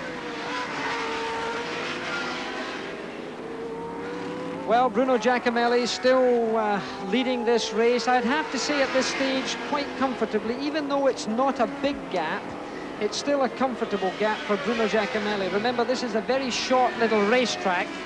You're looking at them right now, Giacomelli, as we see our leaderboard here. Giacomelli still leading Alan Jones in second place, and Didi Pironi has moved up into third place. That's our whole Grand Prix setup, first, second and third. In the commentary position beside me, now looking at Bruno Giacomelli, is a man who won earlier on today, Peter Brock. Peter, what do you think about all this? Where do you see this kind of driving going as far as the Australian sport's concerned? Well, Jackie, many years ago, of course, the Tasman Series was the premier series in Australia, and I think every young Australian wanted to emulate Jack Brabham, yourself, Jimmy Clark, Graham Hill, and those other names that we did get in these shores. But until we get races of this type with the Formula One drivers here, of course, it doesn't really create the environment for this sort of racing to take place. Fantastic atmosphere here today. Beautiful sounds coming from Bruno Giacomelli's Alpha, and I'm sure a lot of blood's being stirred up in the grandstand. Peter, we would have to ask the obvious question. You've done so well in different kinds of motorsport. Can we expect someday to see Peter Brock moving to Europe, getting into a, let's say, a higher formula of the sport, hopefully one day getting into Grand Prix racing? I'd love to, Jackie. I certainly always have looked at people like Alan Jones over the years, and he's tried desperately hard for probably 7 or 8 years to get into the big time. Finally, he's made it, and I think we're going to look at that as an example of just what you can do with determination and never giving in. In Australia, I think we have quite a lot of talent here. It's a matter of getting over there. Myself, I have about 15 people I employ, and it's fairly difficult to just pull up all your stock and nip off overseas. However, certainly the grass has been on the other side of the fence, and I want to get over there and have a go. Well, let's hope that someday will come true for you. Bruno Giacomelli still leading the running, and it's a 2.4-second advantage he has over Alan Jones. It's a very narrow advantage, Peter. There's a lot of traffic. It's a very short track. Obviously, everybody has to get himself sorted out. Didi Pironi, car number 25, who we're going to have a look at in a moment. He's a man who knows his way through traffic. Of course, he's driving a foreign car to him. Yes, I was talking to Didier a little bit earlier, and he wasn't too sure about how he's going to go, but you can see him there, Jackie, just using the inside curb coming out of Repco corner, using all the road, power into it. I was having a bit of a word to him earlier. I said, I think the idea here, Didier, is to keep it on the island, try and use a higher gear than what you absolutely have to use, keep the temperatures down, and I reckon you'll finish in a place. And the way he's going now, he's driving it very, very nicely indeed, and showing what he's made of. Well, of course, in my opinion, he's one of the very best drivers in the field today as far as the field of Grand Prix racing is concerned anywhere in the world. He's driving for Ferrari next year with Gilles Villeneuve. I expect him to be a world champion and within the next 2 or 3 years. Tremendous talent the young man has. Very nice young boy. He almost looks like a little teenager. A choir boy. I thought he was a very innocent-looking lad until he got behind the wheel. Well, he certainly pushes and shoves quite a lot. We're looking at him right now in car number 25, Didier Pironi, a Frenchman. And that man, well, he's pretty local. He's actually a farmer to trade, I understand, these days in the Melbourne district. Yes, he's got a farm about 80 kilometres north of Melbourne, up in the Yea district. He was saying to me there's a lot of long green grass there, and I said, well, Alan, around about the time you're doing the African Grand Prix in Kyalami, the fire brigade will be down there looking upon your long dry grass and hoping it doesn't catch fire. He said, oh, that's a nice thought, isn't it? Well, there's the man who's got him up front right now. He's closed the gap down. Bruno Giacomelli is only 1.5 seconds ahead of Alan Jones. Everybody again is standing up. Everybody sat down in the grandstand just a while ago, and you can see it. There's only one car between these two men right now. Alan Jones slipping past through there before that corner. The yellow car moving over to allow Alan Jones to get through there. Bruno Giacomelli having a little problem now. He's going to be slowed up just a tiny wee bit, and he surely has lost some time there. Went out on the outside, got some wheel on the dust there, and remember, every time you put... and he's weaving going down the front straight, and Alan Jones is making an attempt to get through. Alan Jones is trying to get round the outside, but he can't make it, and he's gone through on the inside. Alan, what a lovely move. Bruno Giacomelli caught by surprise. Look at the reaction of very... I'd have to say partisan crowd. Alan Jones takes the lead of the 45th Australian Grand Prix, and car number 27, the car that took him to his World Championship. We'll look at this all over again. Bruno Giacomelli certainly went wide. He got himself in the marbles, what we call it, on the outside of the racetrack. He was not in the groove, and from the rear you can see it. He cut Alan Jones off, then he went too wide. Alan had gone wide, came up in the inside and got through. I think Alan Jones must have been watching that race that the Commodores had earlier on, that some of the tactics that were being played at Repco, because that's where he did it. So we have a new leader, a local boy. Yes, and I was noticing earlier that during the traffic, Jackie, that Bruno seemed to be certainly was going through the traffic in a remarkably swift manner. Not only the particular passing manoeuvre we had earlier, but Bruno certainly got a bit of time in traffic. But while the track was clear, Jones was picking up the odd 0.2 of a second per lap, and well, it augurs well for a great race, because Bruno's fuel load will lighten. Being a car with very heavy fuel consumption, we might expect Bruno to be finishing off very fast. Well, we've got less than a second separating these two great drivers here. Bruno Giacomelli now in the second seat. He's having to look at the rear end of this Ford power unit. And of course, that's exactly what Peter Brock was explaining there. The V12 engine Alfa Romeo has to start with more fuel in it in the more efficient Ford V8 engine. And that certainly is a weight detriment to Bruno Giacomelli. So therefore, as the car lightens, therefore there's a chance that the Alfa Romeo car will go a little bit faster. But I think now that Alan Jones has got the lead, you're going to take a good man to pass him, because he's determined. It could become a very wide Williams, Jackie, and it's a difficult place to pass. As the traffic is thinned out, once the opening laps are over and done with, certainly that Jones can, use all the road and use the correct lines through corners without worrying about being balked so badly as he was earlier. Well, you could see from what we had on our screen just a moment ago, it's 0.8 of a second, 0.08 of a second. Now, we're going to the main straight again. Bruno Giacomelli pulling out to overtake a car, trying to get out there before Alan Jones. It could be that he got a little bit earlier to try and get temperature, and there he's sneaking through. Both of them got through at the same time. It's certainly, it's fractions. And Bruno Giacomelli getting the tail end right out of the car there, getting the power on, got a little bit loose. That cost him a little bit of time, and he lost, as you can see, a little bit on that racetrack by that. Getting through there again, pushing his nose through. It could so easily happen, Peter, that we could have a coming together that could cost either of those men this race. Absolutely, Jackie. I was asked by the press earlier this week my forecast, and I said Jones by a fraction from Giacomelli, with a 50% chance of one of them being involved in an incident which will possibly put their car out of the race. And the other thing that I keep on watching there is a very sharp curve at the corner at the end of the back straight. Now, with these skirts, Jackie, I've noticed that a few times they're ducking under the slower cars. They're actually riding over that curve, and I wonder if this isn't reminiscent of Jones's problem in the Dutch Grand Prix, when he actually broke a skirt and affected the car's handling to such an extent that he lost his speed, lost the race lead. This certainly could be the case, but right now we've seen Alan Jones taking a giant advantage because of traffic, and look what happened. Alan Jones got through there with a tremendous lead. He's got through there. Bruno Giacomelli is gone very slow indeed. He's got a problem. Giacomelli lost an incredible amount of time. There's a gap now that I would say, just looking at it, would probably be close to 6 or 7 seconds. For Alan Jones, he's got a long lead right now. Giacomelli ran into trouble there.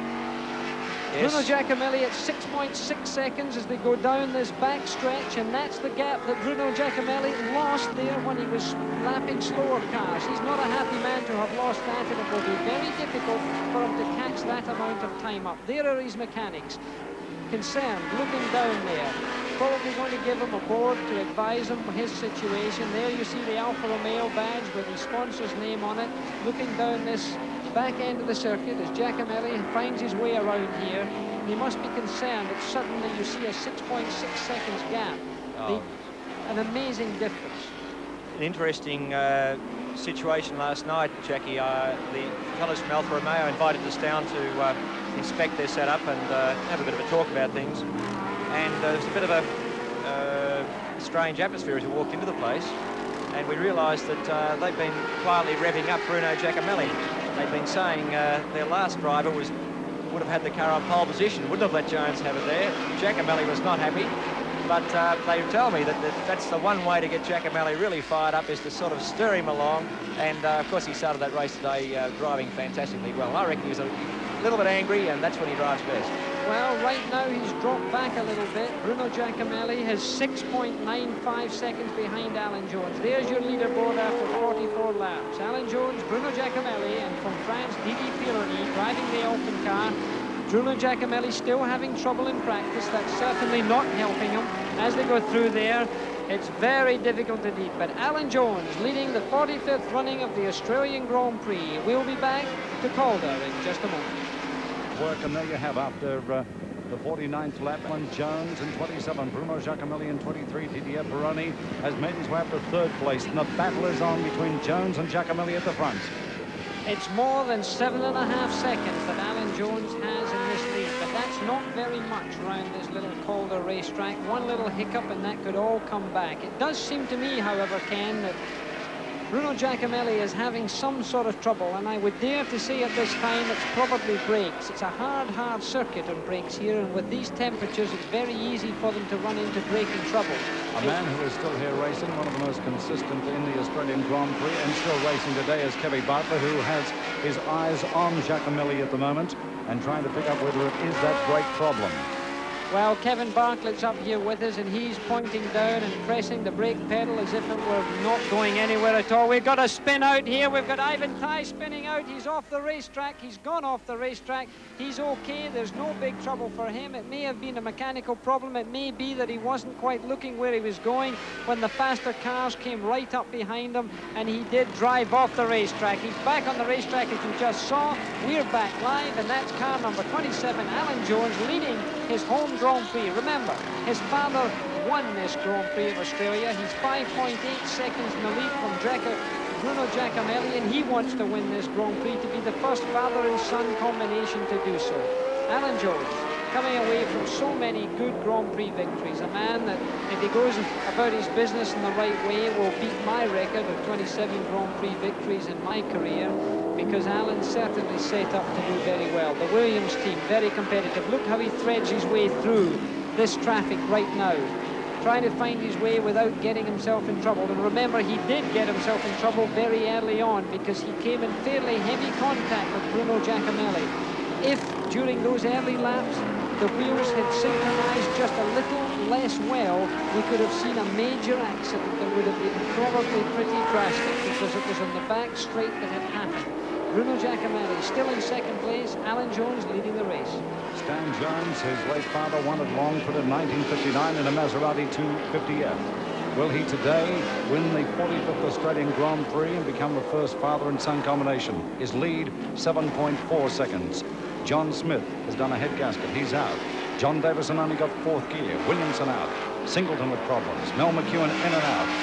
The local drivers are certainly feeling the temperature and feeling the pace of this race. And the man who's setting the pace is car number 27, the Uniparts Williams, sponsored by Uniparts and Penthouse, Alan Jones. Let's run down the leaderboard here at the completion of 53 laps. Alan Jones is in first place, Bruno Giacomelli in second, Didier Pironi in third, Alfie Costanzo in fourth place. In fifth place, it's John Bowe. In sixth place, it's car number 76, John Wright. In seventh place, car number 7. And car number 7 is Charles Talbot. In eighth position, it's car number 10, Rob Butcher. In ninth position, car number 12, that's Gary Cooper. And in 10th position, car number 34, and that's Paul Trengrove. Sorry, I beg your pardon. And Two there of the they guys come down. coming from South Australia holding up the back of the field there, Jackie. Lap 40 being shown to Alan Jones. That's 40 laps to go for Alan Jones. You always have laps to go. Each pit gives a different signal to the driver and depending on how he likes it. For me, I always like laps to go as Alan Jones has just been given. Occasionally I would want to see a lap time. Then I would like to see the gap that I had to the car behind me, or if I were running in second place to the car ahead of me, and any other useful information. Pit board, very important. Mel McEwen, car 17, is boiled, smoked up, and then the clutch went. He's out of the race, so his friends at Murray Bridge will certainly put down their glasses for the moment. Singleton, car 16, an oil leak, and he's out, but the man who's out in front is that car number 27, sweeping into the back straight, Alan Jones in the Uniparts Williams.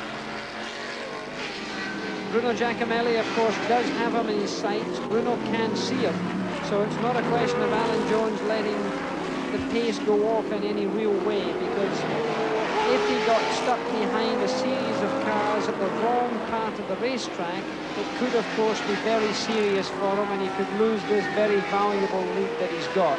I'm looking at my stopwatch now, looking for the gap that Bruno Giacomelli has behind him, and he's just crossing the start-finishing line, and my stopwatch tells me it's 7.73 seconds. So Giacomelli is not catching up Alan Jones, and I fear that he may be experiencing some little bit of trouble with his brakes, as was suggested to us. Alfredo Costanzo leading the Australian contingent, and of course trying to win in this section. The 8th and final round is the Australian Grand Prix for the determination of the 1980 title for the Australian Drivers' Championship, the Gold Star, as far as the Australian drivers are concerned, as Alan Jones sweeps again down BP Straight, opening up that lead on Bruno Giacomelli.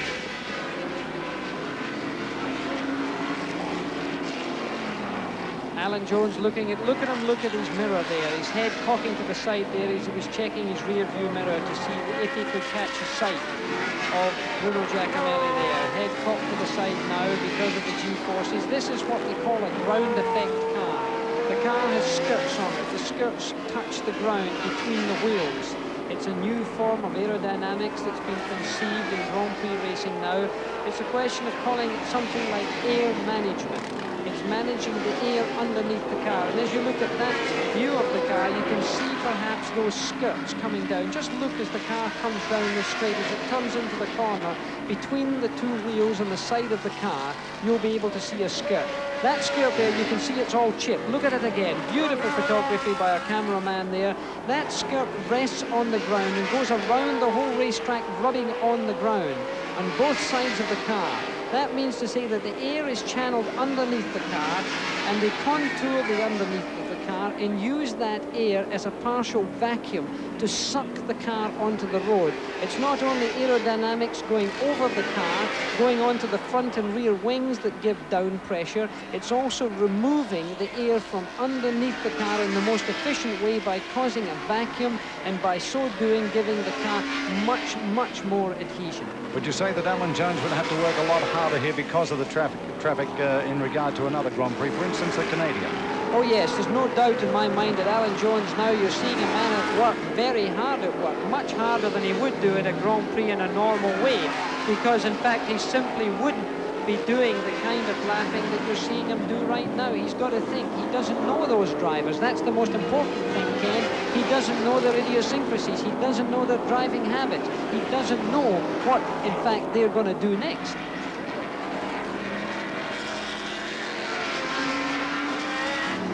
Of course, Alan really has to try very hard right now. It's not just a question of concentrating on the work he's got in hand, or driving the car to the very best of his ability. He has to concentrate on these other drivers.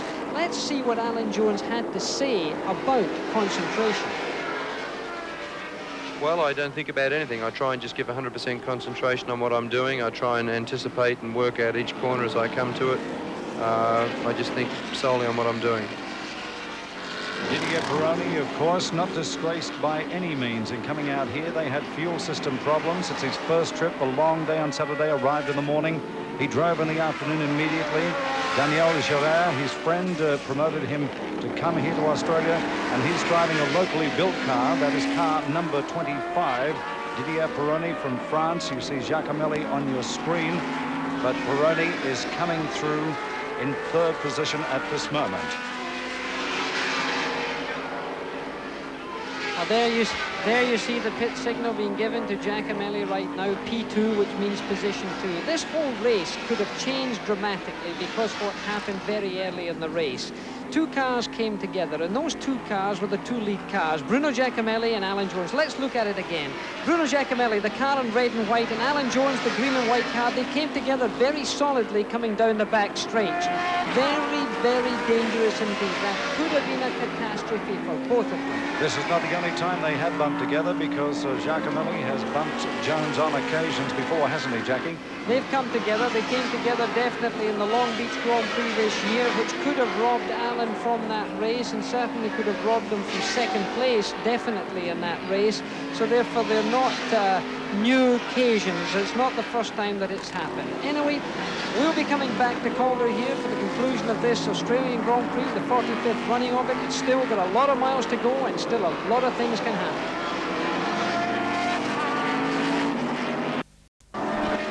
Welcome back, Australia, to the 45th Australian Grand Prix on the National 9 Network. And there you have on your screen car number 25, an international driver from France. Didier Peroni driving the locally built Elfin, the MR8. Young Chris Middleton gave up his race to let Didier sit there in the cockpit, and after 68 laps, Alan Jones, 27, Bruno Giacomelli, 23, Didier Peroni, 25 in third spot. Didier Peroni, really a very talented man, as I said earlier. I've known him for quite a few years now. In fact, I was one of the judges when he was developing his young racing career in France with Formula Renault and Formula Nationale, and I voted for him to become the driver of the year in France. Ken Tyrrell and I were the judges, and in fact, he won that award and was given a full season of racing in Formula Renault. He then went on to Formula 3, did extremely well, did equally well in Formula 2, and right now is 2 laps behind the leaders, but that is simply because the other two cars in this race, Giacomelli and Alan Jones, are driving full Grand Prix Formula 1 cars, and of course the car that Didier has is certainly not a full Grand Prix car. Of course, he drove also for Ken Tyrrell, and of course got tremendous experience from doing that, and he's had a lot of experience now, and is now setting himself up for the 1981 season to drive for Enzo Ferrari, the Commendatore, one of the most difficult men in the world to drive for, but also one of the most admired men in the sport of Grand Prix motor racing. Has done a tremendous amount for it in the past, and almost has started a love affair with Peroni, because he really feels Peroni is a very talented young man.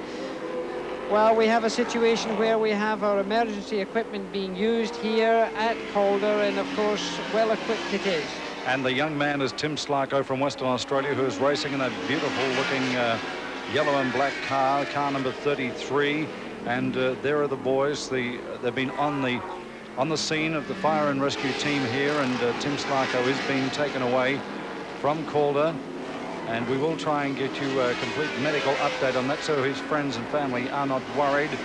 We were told earlier he was standing up, by the way. He had burns, steam burns to his legs, and is now being taken away by the Peninsula Ambulance Service to hospital. It's a man who's making his debut in Australian Grand Prix, a tall, good-looking fellow, heavy set, and a very determined young man too, Jackie, to do well here today. And it's unfortunate that this is, as they say, motor racing. The unfortunate problems to car number 12. Let's move from there to one of Australia's latest, as a matter of fact. The man behind this is the Australian called Gary Cooper. His name is Gary Cooper, well known through motor racing. He has actually produced more racing cars here in Australia than any other Australian. And this car is having its first run here at Calder, its debut. It left the factory. It was put on a truck. It was taken from South Australia, Edwardstown, where it was built in South Australia, in Adelaide. It was developed there by Gary Cooper, had not turned a wheel, as they say, and transported here to Calder Motor Raceway in Melbourne, and is being race tested. You would know a lot about that, Jackie. Well, he's a brave man to put it into a race such as this without any previous testing and development work, but it's certainly obviously working well for him today. The car very reminiscent in shape, in fact, of the Alfa Romeo. The front end of the car, it almost looks identical to the Alfa Romeo, so he obviously has done his homework. He's using whatever is best in the present philosophy of driving. He's right now in 9th position in this race, which is very creditable for this car in its very first outing, so congratulations to him. It's no easy matter getting a race car to work straight off the drawing board. I've spent my years developing race cars, and it takes lap and lap and lap of racetracks to get it sorted out. There are 20 laps left in this race, the 45th running of the Australian Grand Prix, and we have this man leading, Alan Jones. What a way to come home. Alan Jones, a man who's certainly comfortably leading now by 13.5 seconds at this Calder racetrack. Very tight, very small racetrack, very difficult to get through traffic, and you can see the heat that we have here, 38 degrees of heat. Certainly most of the people today would seem to have stayed home and watched television, because there's not as big a turnout to this event as I would like to have seen. It certainly isn't as well attended as I would have expected to see their world champion coming home to drive in front of their own domestic crowd, but certainly he's not disappointing anybody. The man in second place is this car here, Bruno Giacomelli, driving car number 23, 12-cylinder car made by Alfa Romeo. Bruno Giacomelli now seems to have conceded first place and has accepted the situation of finishing second. But let me tell you this, I have never run a motor race where something unexpected hasn't occurred. So don't go away from your screen. Alan Jones hasn't won this race yet. There are still a good many laps still to go. And racing cars have an unfortunate habit of breaking down. This young man has been taken in the helicopter now for medical attention. It seemed mainly to be heat exhaustion that we were told in our commentary position that seemed to be his problem. There doesn't seem to be anything serious, so we hope that is the case. He's certainly being attended to correctly by all the medical staff that's been brought here specially and being taken by a helicopter to get the attention required, because it is extremely hot out at this racetrack today. I was asking Bruno Giacomelli in regard to the heat, whether it would affect him in this race, and he shrugged his shoulders in typical grand Italian style and said, well, we race under this type of conditions in South America, and he was not particularly perturbed, should I say. Wright is in the pits. John Wright from New South Wales in the Little Kitchens car has pulled into the pits, and a young man who came here with high expectations to lead home, if possible, this Grand Prix. One of the battlers in the business. He's put everything behind it. He said if hard work would win a race, then he would have to win it by at least 95 laps, and that is actually the complete distance of this race. 17 laps to go. Wright, by the way, when he dropped out, was in 6th place. This man you see here now is in 3rd place. Didier Pironi again asking him in regard to the heat. He said, in his French style, that it would be no different than South America. Well, of course, the point is when they're in training for the South American season, the South African season, where heat, of course, plays a very big part. I remember in Rio de Janeiro a couple of years ago, the heat was absolutely unbearable, much hotter than even here today. And, of course, the race was of a longer duration. But, of course, the drivers are really fit then. They're really plugged into it. And that is an important part. We have 15 laps remaining in this 45th running of the Grand Prix of Australia, and this is an important race. Didier Pironi going through there, being once again lapped by Alan Jones. Didier Pironi not giving Alan just the amount of racetrack that perhaps he would like. Alan squeezing his way through, and through he has gone. Didier Pironi driving the 5000, the Elfin, the car made here in Australia, and he's driving it with some reserve. It will be very creditable for him indeed to finish in 3rd position against a very strong field of Australian racing drivers. For Didier Pironi to come over here and drive a car that he's never driven before, and to only have arrived 2 days ago and have adapted so quickly and be able to beat some of those Australian drivers on their own racetrack in their own kind of car takes a considerable amount of credit to be offered. And it certainly does, because at first his times were comparable to the Australians, but he's managed to be able to pull away his Grand Prix experience, no less, coming right to the fore in this event today. John Davison in car number 4, in and out of the pits. Costanzo there, car number 84, Alfredo. What a tremendous little battler this man is. He's supported by the Porsche distributors team, Alan Hamilton, who has a great history also in motor racing, put an incredible amount of money behind this young man. At one time he was racing a Fiat 1100. His wife said to him, if you're going to do it, Alfie, you've got to do it big. You've got to go into bigger cars. He did that. And fortunately, through his expertise and his talent as a driver, a man like Alan Hamilton has come to the fore, given him the money to put into this beautifully prepared car. But one of the members of the McLaren team came out from England, a young man who was working with the Bob Jane organization, sent over there. He learned some more things, came back. People like Christian names, Harvey, Walter, average sort of blokes that you see around the street, but very, very experienced fellas, experienced Australians too, to get this car number 484, the stock 84 Brandy car. Alfredo Costanzo not only trying to show in front of the home crowd, but he is as good, if not better, than the internationals, but determined to win the 1980 title in the Australian Drivers' Championship. Back to our race leader. And the Uniparts Williams, car 27, Alan Jones. Can he do it? Is on everybody's lips here at the moment. Will he be able to do something that no other Australian has ever done? Be a father and son combination in winning the Australian Grand Prix. John Bowe is in the pits. This is a disappointment for John Bowe because he's been doing so well today, and he's now in the pits. It's a very busy pit lane that we've had today. The update that we've had in Tim Slako is that in fact he has burns because one of the radiator hoses came off and the boiling water did get onto his overalls. Obviously he was wearing thermal underwear and overalls, so therefore he was protected to some extent, but he has been taken to hospital with burns, and that is all we know at this time, but I'm sure he's in good and capable hands. I was Alan just Jones. wondering if there was any changes to some of the cars that may have affected, for instance, Tim Slako has had some changes made to his vehicle in the radiator area. This could have led to problems, which unfortunately has had him taken away to hospital by helicopter. And Mark Fogarty is in the pits now.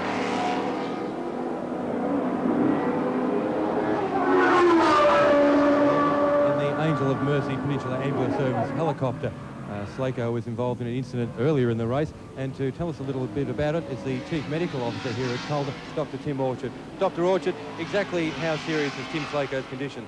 He's not very seriously injured. He's painfully injured with burns, steam burns to most of his back, probably 15% of his body surface area, which is not a life-threatening problem, but it's certainly very uncomfortable. We gave him pain-killing injections and put in an intravenous fluid line because he was dehydrated, partially because of the burns and partially because of the heat of the day, and by the time we left in the helicopter he was comfortable and was in good shape. Have you been able to find out exactly how he sustained the burns? Well, I understand, talking to his father, who's involved with the pit crew, that a radiator cut came adrift, and the radiator behind him, the steam got up his back somehow. Thank you, Mark Fogarty, and also in this war of attrition here between man and machines, tracks and tyres, John Davison has fuel problems. John Wright, a flat battery of all things for this man. And Peter Williamson, although he had to pull out early in the race in this brand new Galloway car, Peter Williamson in car 77 says he's going to go back out onto the circuit with 7 laps to go. There you see John Bowe in the pits, a disappointed man. John looking at the pit crew there, and that is not a happy situation for him. In the pits, and there's nothing much happening for the crew working at the back end of the car, but I'm afraid it puts him out of contention here. A young Tasmanian came over here with a lot of hopes, Jackie, always with the Ansett Elfin team. As a matter of fact, since his racing career started many years ago, he's only raced Elfins. His father in Devonport, I'm not sure whether he's here, whether Brian is at the circuit or whether watching on television, but no doubt would be very disappointed to see his son sitting there because a lot of hopes rested on the performance of John Bowe. Well, he's been in the pits now for 3 minutes and 27 odd seconds, so I'm afraid that's just too long for him. I don't think they're going to do a great deal more for him today. Alan Jones, we're live, we're at Calder, and this man is leading your Grand Prix. Only 6 laps to go in the 45th running of the Australian Grand Prix, and Alan Jones is going to take it if everything goes well. Bruno Giacomelli seems to be having some trouble with his car, and it looks like Alan Jones is setting up to lap him, and he has done so. Look at the crowd clapping as Alan Jones laps the complete field here. Bruno Giacomelli obviously running into trouble. It's been developing now for the last few laps, and Bruno Giacomelli is now having to nurse his car to the finishing line. There's only 5 laps to go in this race, and Bruno Giacomelli has to limp home. Alan Jones, in the meantime, is not allowed to make any mistakes. We've got the stopwatch on him. He has no reason to rush. He has no reason to put wheels off the racetrack. He has no reason to get into any trouble with the slower moving vehicle. There are only 4 laps to go. His team are logging every lap and logging every detail, not allowing themselves a smile or a crack at this time, because they know that things can still go wrong, even with 4 laps to go. And another Australian doing well, Rob Butcher from South Australia in the Handoff Motor Museum car, a car that he spent so much time on, beautifully prepared car. Rob in car number 10, and Alfredo Costanza still leading the Australian contingent in not only the battle for the Australian Grand Prix. That's Rob Butcher there. He spent many, many hours. You know, usually he's restoring motor cars. You can see him just leaning in the cockpit now in the aerial shot of our race leader with 3 laps to go in the Australian Grand Prix. And everybody is crossing their fingers, everything else, Jackie, to see whether this man can create motor racing history, whether he can come back here as a world champion and win the Australian Grand Prix. Well, I certainly hope he does so. I have, of course, had the misfortune of falling out on the very last lap while leading a Grand Prix. I would not wish that on anyone. It's an amazingly disappointing experience. I did it in the Belgian Grand Prix one year, and let me tell you, it's a big letdown. Let's hope that does not happen to young Alan Jones. And with 2 laps to go, Alan Jones going across. Lap 3 more to go, according to his pit counter there. But the thing is, John Bauer will go out, even on the last lap, just to finish. This is the type of comradeship that has existed with these Formula 5000 and Formula 1 drivers here. It's been competition, but it's been friendly competition. Yes, but still the gold star's at stake, and by going back out of the racetrack, Ken, he could still finish in 2nd place in the gold star, which of course would be important to him. But Alan Jones, there he goes, car number 27. He wants to do it. He wants to win this as his father did.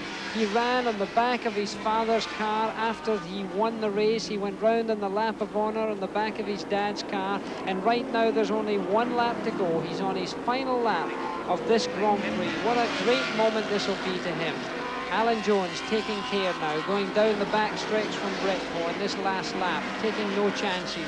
If he knocked it into neutral now, he could pretty much make it back to the start-finishing line. Let's watch him go round these last few corners. A little bit of history being made now that you're looking at. Alan Jones being cheered by the crowd, the checkered flag being raised for him. And Alan Jones wins the 45th Australian Grand Prix. And an excited young man he will be when he returns to the pits. He has done what he set out to do. He has come back to Australia as a world champion. After 10 years, look at the men congratulating each other. Yes, these are the fellas behind the cars. Value plus for their money today. And we hope for you on 105 stations throughout Australia to see this world champion come back after 10 hard years, win the Australian Grand Prix, and do what his father did. We'll be back in 1 moment to share the excitement with the winner, Alan Jones, as you see him come up to take the checkered flag in the 45th Australian Grand Prix live on the 9 Network.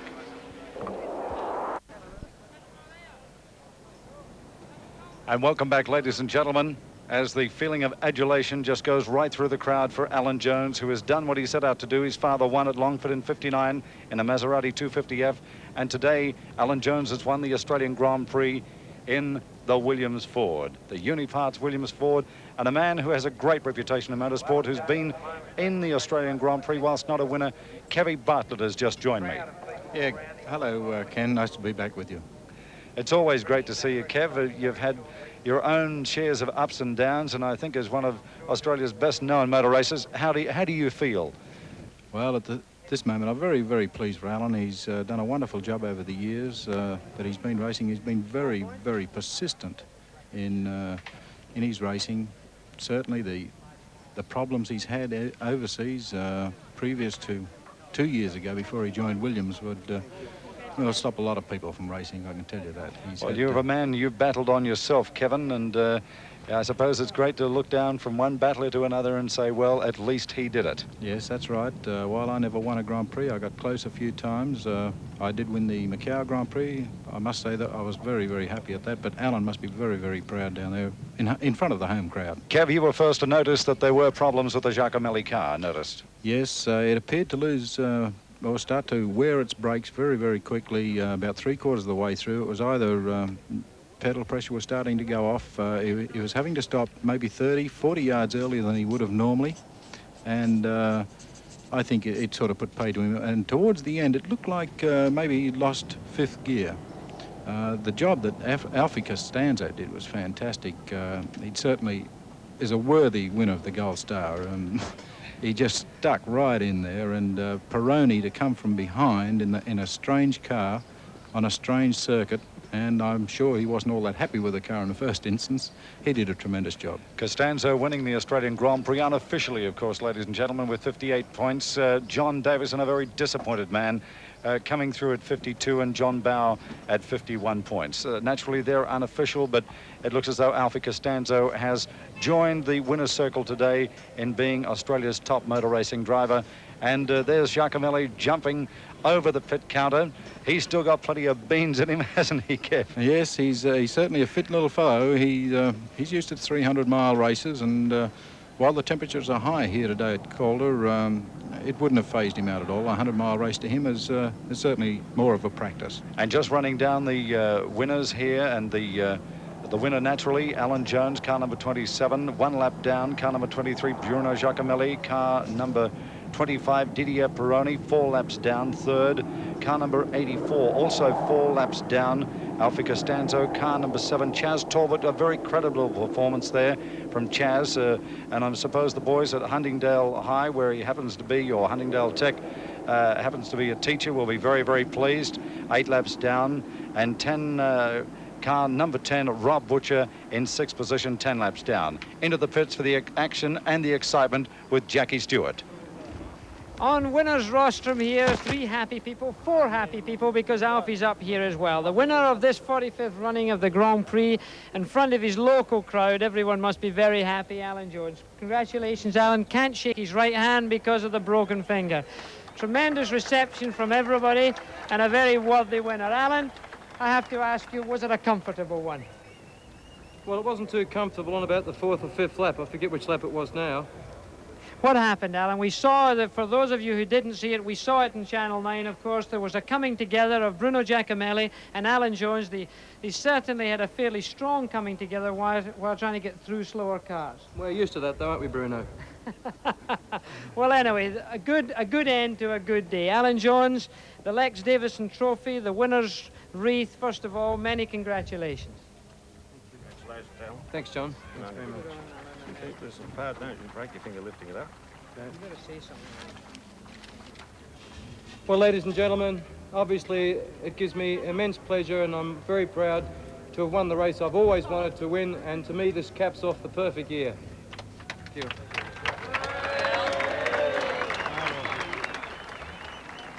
Winning the Grand Prix in 2nd position, coming a very long way from Italy, a man who drove very hard indeed, Bruno Giacomelli. Bruno, you obviously had problems. What were the problems? I punctured the rear tires, the right rear, and this is why I was going slower. But you were okay in the early part of the race, obviously. Oh, yes, the car was running very well, and I was really going very slow on the straight line just to keep my car all together, you know. And because 95 laps is a long way to go.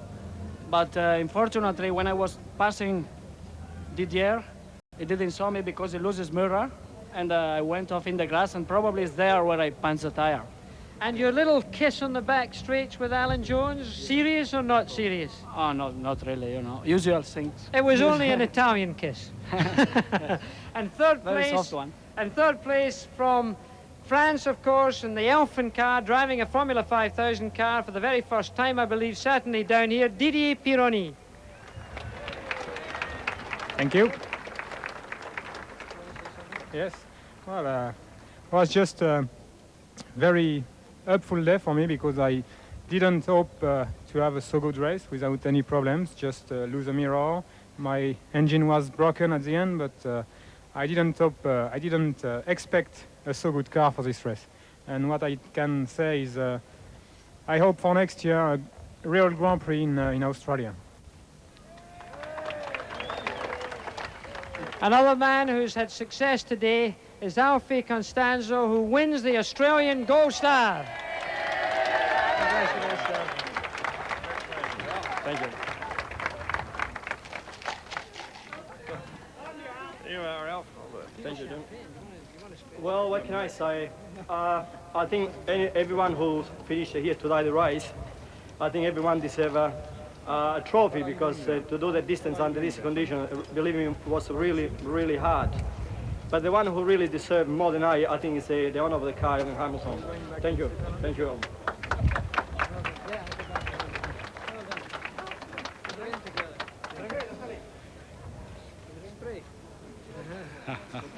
Yeah, sure.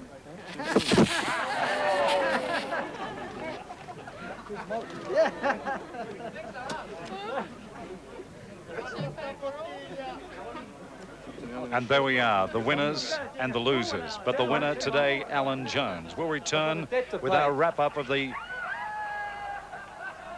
In just a moment, we'll... Montreal!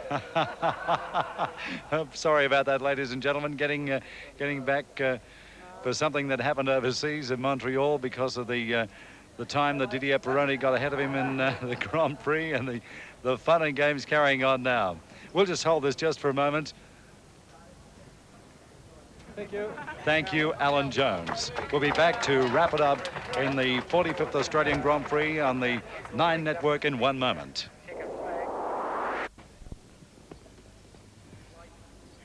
Well, Jackie, what a great day from the point of view that he came out to Australia and he did what he wanted to do, well, just about all his life. Well, he did it, and he didn't do it easily, because it looked for a little while there that Bruno Giacomelli, in fact, was going to take this Grand Prix from him. And I think Alan Jones must have had a few heart-paining moments when Bruno Giacomelli got away to about a 6 or a 7 second lead, and that's a long way around this tight little circuit. So Alan Jones didn't have it easy. Bruno Giacomelli obviously went very well, was very aggressive.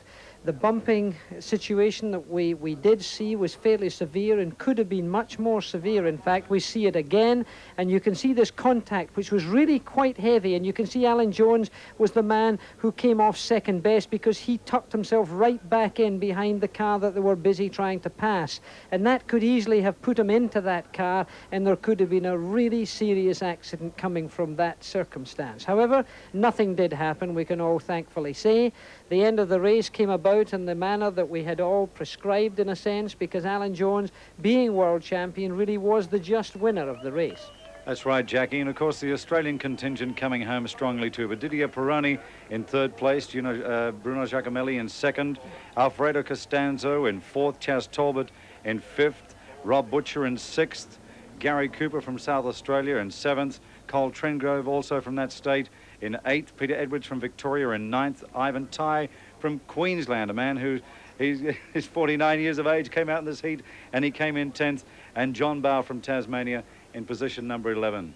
It has been an incredible day, and I must say, from the manner in which you've been able to get off a plane, you stepped off a Qantas aircraft into our Channel 9 helicopter, you arrived out here, you have done nothing but great things for the last couple of days, and it's been a pleasure working with you, Jackie, and I hope in the not-too-distant future we'll be able to see you in Australia. Well, we've had great motorsport. Alan Jones being shown to the crowd, going around this racetrack on his lap of honour, the city of Melbourne in the background. It's been a great privilege and great fun for me, Ken, to come over and work with you and all the people at Channel 9. The way that you've covered the event, the number of cameras, the production crew, the direction, and everything else has been first class. All of you should be very proud of the way that it went. I was a happy lad to be here.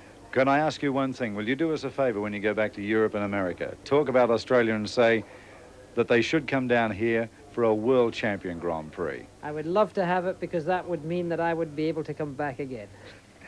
Well, Jackie Stewart, 3 times world champion, 27 victories to his credit, and of course another great victory, assisting us with the Channel 9 coverage on 105 stations throughout Australia of the 45th Australian Grand Prix. We're all smiles here. We hope you are too at home, and we look forward to seeing you soon when there's more sports action right here on the 9 Network. For the moment, that's it from Ken Sparks and for Jackie Stewart. Thanks very much. Thank you, Ken.